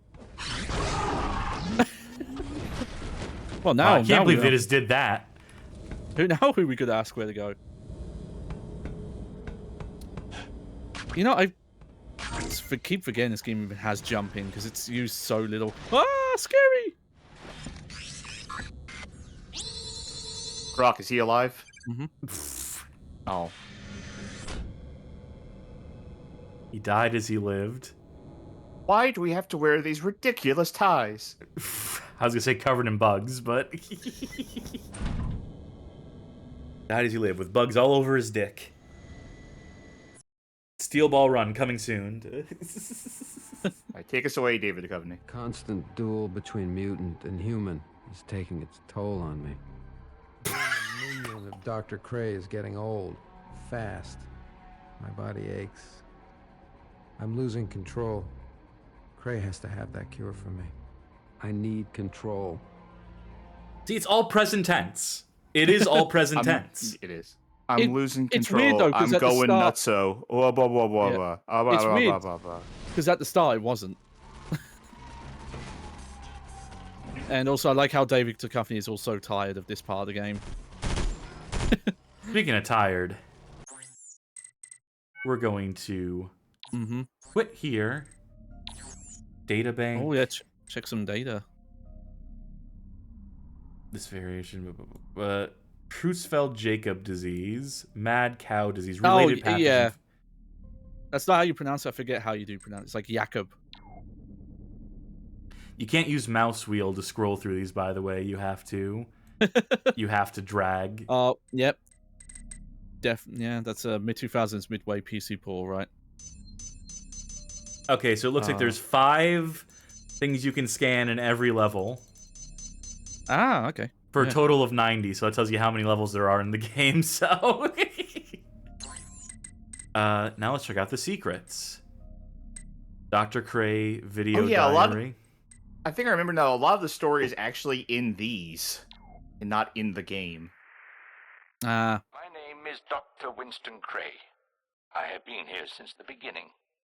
My life's work has been to untangle the mysteries buried within the DNA of man and the others. To fulfill a pact, and in turn become the linchpin for a new world order. Changed. Wow, that was so worth it. Yeah, I think this is where you get most of the backstory. I didn't notice it at first, but in the pre-rendered cutscenes, he really looks like the monkeys from the original Planet of the Apes.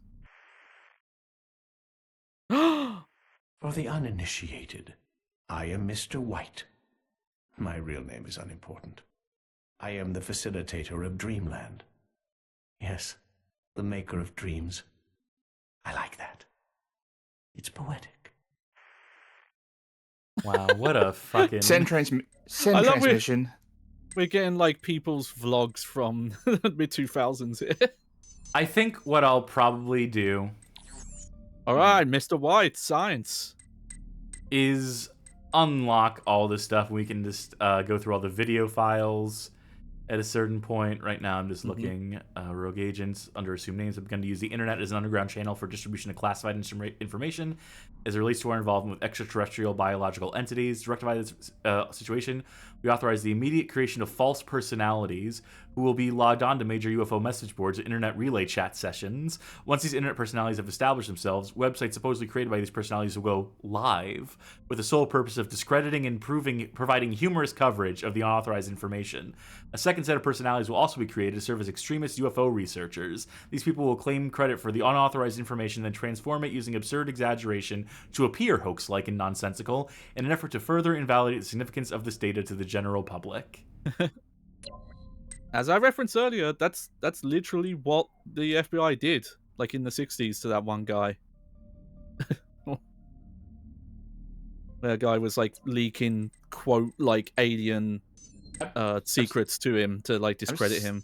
Still real curious about the Atlantis map. There it is. There we go. Analysis of the Atlantis map has resulted in several observations. First, there seems to be 2 symbols on the map that are clearly Osirian. One is known as the Flower of Life. Variations of the symbol have been found in early civilizations throughout the Middle East and Asia. The other symbol is the Djed pillar in this obsidian or a siren symbol. The pillar represents the backbone of the physical world as well as the channel through which the divine spirit might rise to rejoin its source. Both symbols together may describe the life cycle of these civilizations whereby the circle of life is completed upon. This isn't a fucking map. This is a screed. What if this game had like stuff in here that was like, oh, the flat Earth is real? Like, what if that was that what would they be were fun. gonna go with? Experiment, call for volunteers, tolerance trials. Our behavioral laboratories need volunteers for the new tolerance trials starting next week. These tests are straightforward and simply test the responsiveness of our latest ultrasonic biological sensors as they apply to the optic nerve. Scarring for these trials will be non-existent, as we will perform the slightly invasive procedure from a less noticeable and readily available entrance. Volunteers exhibiting regular bowel movements are preferred, and free therapy along with counseling will be provided following the procedure for as long as required. We know that this trial will be very popular, so sign up early. Like, this stuff is fun. They probably should have found a way to tell you this stuff in-game. If this was, a modern game, what would it do? Audio logs. We'd hear people reading these things out loud. Wait, hold on. I wanted to see the Illuminati dollar bill. This set includes a series of what are obviously ridiculous assertions regarding the Great Seal of the United States or the Pyramid and Eye found in U.S. currency, a design established by Congress on June 20th, 1782. This file concerns specifically the alleged relation between the Great Seal and various underground organizations rumored to be operating on a global scale. Asked the supporters of lunacy why secret organizations would hide their symbol on a currency seen by virtually all of the free world, and they will reply with such nonsense as, the greatest trick the devil ever played was convincing the world he did not exist. Given the ludicrous nature of some of the assertions within, I find it somewhat hard to justify sealing these documents away within one of the most secure archives on the planet. Yeah, I mean, they were correct. Yeah. There's a YouTuber I watch, Milo, and there's a thing he says every now and then that I like, which is, you don't have to invent a secret shadow government to get angry at. You could just get angry at the real government. Yes. Yeah, too true that. I quit out of this for now. My resolution on my desktop has returned. Before we get to the epilogue screen, I just want to ask for initial thoughts on the game so far, what we've seen. 10 out of 10. 3 or 4. I don't know. You go first. All right. Okay. So I had played up until like really early on into that like infection mutagen bit. I think that first part of the game is solid.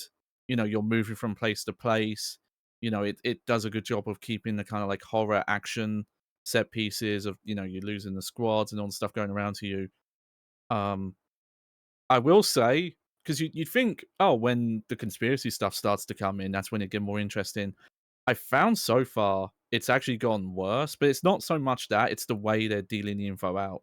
Like, there's actually less story right now, and the levels have gone a bit more boring, like just reusing areas over and over and making you like go back and forth in areas, which the earlier places did, but not as much as now. But you know, it could pick up later.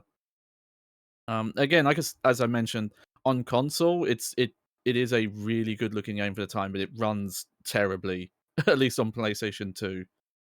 But you know, hopeful that it will pick up again next time, but we'll see. Sharky. Yeah, this isn't an overarching observation. I think I'll save my like general thoughts for when we get to the end. But a thought I'm having now that we're in the mutation stuff, and I didn't get to the mutation stuff when I played. I kind of dipped out before that. But that seems like a lot of lost potential. That like your super like ultra mutation form is just like punch and I don't know, and bad projectile. Bad world projectile. Slightly slower. And like I know that this game was in like a development hell, and I know that they had planned more like mutation stuff than never like manifest. But like we were talking about Alien versus Predator earlier. Like imagine if mutant form was like playing as the alien, right? What if you were like crawling on walls? What if you could pounce? What if it was like more snappy or faster or more interesting than just like I can punch now? Like yeah, that does feel like some wasted potential there. I have a lot of issues, I think, like overarching the game, and I'll get to that when we eventually wrap up. But that's the main thing I'm noticing right now is that, man, for the whole mutation thing, for that being like one of the big things, this seems underbaked. No, absolutely. For a game that was in the oven for a very long time, it's underbaked. And that was originally one of like the major like concepts, one of the major USPs of the game was going to be that whole mutation system, and for it to be so nothing burger by this point. My primary thing, the thing that I'm really honing in on, is the pacing, because at the beginning, like you said, Johnny, like the squad stuff, I was complimenting the game and its sense of pacing, the momentum, the kinetics of it, like, you know, like the being under the gun. Even though they didn't have that many time limit sections, they actually had more time limit sections in the part where you don't have squad, where you're just flying solo dolo. But it felt like you were like, you know, running up against the clock in those first parts, in a way that the solo parts, which are actually timed, do not. It has lost something with the loss of those squaddies, with the you having to go solo through this stuff. It's definitely fallen off of a cliff. It's not hit the bottom yet, I don't think this is one of the worst games you've ever played. Spoiler alert. It's fine. I can gripe about it and nitpick it from, till the cows come home. But, like, right now, like, it's still playable. I can, like, see the design flaws. I can point out issues, and I like to point out the issues. I like to point out, like, hey, here's why this room doesn't work. Here's why, this section, this puzzle isn't clearly signposted, and here's, like, why it's paced poorly, and here's where they should have put the triggers. I like pointing that stuff out. So I think it's really interesting from a design sense to, like, have a very, like, clear sight of that stuff, to see it play out in real time, and to be able to real time pick out, like, well, here's where they fucked up, here's where they fucked up, here's where they fucked up. Which isn't good for the game. It's not good for the team. It wasn't good, like, for the purposes of this game getting high marks back in the day or what have you, but it's interesting nonetheless. I think the big thing that puts in the bad game territory, I'm sure there are people who would not have the same issues, who would just be like, who will be more on the same wavelength as the developers, who won't even need the waypoints, who just like will intuitively know like how the level's meant to flow and play. It's a matter of perspective. I think the thing that people primarily are going to make fun of this game for, and that we primarily made fun of it for, is the voice acting, is the narrative, or lack thereof, and the lack of effort and enthusiasm being put into those performances, in particular by one David Duchovny.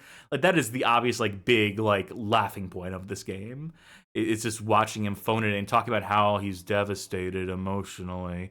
I can't believe it. I've lost everyone I loved, everyone I know, my squad mates. This thing is killing me from the inside. And it's like, it's okay, David Duchovny. I'm here for you. Oh, thank you, and Marilyn. I are best friends. Yeah, Marilyn Manson. That's good company. I tell you what. Here, take this photo of me. We'll give thumbs ups together, and this will age like wine. Yeah, and I do.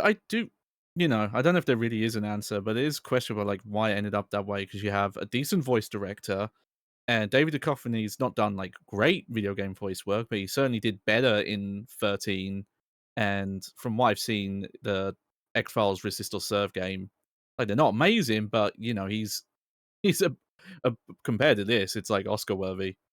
Yeah, I don't know. Bad direction, lack of enthusiasm. It could be any number of things. It could just be the fact that they probably like went through so many revisions of script. Like this could very well be a case where what we're hearing is like they brought him into the vocal booth 4 times, and that's 3 times more than he was supposed to come in for. Yeah. Just because elements of the story kept shifting around. Maybe they're taking dialogue that was meant to be like spoken in game, where the flat affect would be slightly more forgivable, or no, that couldn't be because of the way that it's what the lines are actually saying. I don't know. It's just bad. It's weird. It's a really weird analogy. It reminds me of that reporter narrator from the Tekken 7 story, where he was directed to be flat so non-English speakers could understand him. And I don't think that's what's happening here, but it reminds me of that performance. What I'm thinking of in the back of my head, and this is pure speculation. I have nothing to prove this. I mean, what I'm about to say is real, which is that the Apocalypse game for PS1, the one that Neversoft made, starring Bruce Willis, was not initially meant to star Bruce Willis as the player character. He was supposed to be your sidekick character, and they recorded all the voice lines for him. He got in the booth and read the lines off the script with that design in mind, until they realized, oh wait, we're fucking stupid. You should be playing as Bruce Willis in the Bruce Willis video game. So they had to take all those lines they had already recorded and chop them up and screw them in such a way that it made sense for you playing as Bruce Willis, and Bruce Willis's character being the primary point of contact for the different characters in the game that he interacts with. And I almost wonder if something similar happened here, where Ethan Cole was maybe not supposed to be the player character per se, was supposed to be like, I don't know. I don't know. I don't think that would make sense with the lines he was saying. It wouldn't. But there has to be something. There has to be some sort of explanation. Or I mean, it could just very well be like NyQuil? Bad performance. NyQuil, yeah. Who's to say? But when you have someone like a David Duchovny, who's like a legitimate actor, who is given like vocal performances, who given voice acting that is like better than this, for it to have gone so badly, like you want to believe there's some underlying or some secret reason yet to be disclosed. But, very often it's just like, didn't give a fuck about this project. And that is it could be as simple as that. It probably is just as simple as that. We're probably overanalyzing or reaching, but... Yeah, my other theory is that they only had him for maybe an hour. So it was just 1 or 2 takes, and then whatever we get is what we get. And just long enough to film this featurette, and then you're out. Yeah, and if we can't motivate him, then oh well. Well, on that note, folks, thank you for tuning in. I don't remember drawing this avatar. That's David Duchovny, by the way. Modern day David Duchovny. This wasn't expecting. This is what he looked like recording in the Area 51 booth. Folks, thanks for tuning in to another episode of the Bad Game Hall of Fame. Thank you for tuning into episode 1 of Area 51 2005, the playthrough, as presented by the Bad Game Hall of Fame. I speculate this will probably be a 2-parter, 3 tops. I know this game isn't particularly long, so I think we made some pretty decent progress in it. We got the history out of the way, so we'll be on track with this one. Remember, this was a game that patrons voted for, so thank you to our patrons for voting for this across Patreon and the Patreon Saints channel over in our Discord server. Get to plug in those in a second. First, we should probably go over the stream schedule. Tomorrow, Friday, Johnny finishing up with any luck. Lifeline on the PS2, episode 4, as part of the Bag Game Hall of Fame. Please to tune in, send Rio off, and then you'll be back to Not So Pro Skater after that, I believe, until we settle on a next playthrough, until we... It's always something cooking on the Friday show, on the bi-weekly Friday show. Saturday, Cursed Kart Racers episode 15, the DS episode, where we cover the likes of Homie Rollers for the Nintendo DS, among a bunch of other Nintendo DS kart racers, obviously. But that's going to be the main attraction in my mind. Monday is our casual Monday time slot where we play not so bad games, have casual conversation.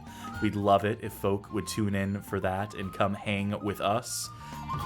Tuesday, no idea as of yet, but we'll be streaming something. We're always streaming something on days, even when we don't know in advance what we're going to stream. And Thursday, August 14th, will of course be the next episode in this, the X-File. I fucked up. I said close enough. Hey. I knew I was going to do it. I knew I was going to say X-Files in place of Area 51. It was just a matter of time. I got through the whole episode, so I'm pretty proud of myself for that. The continuation of the Area 51 playthrough will continue on August 14th, Thursday. Thank you.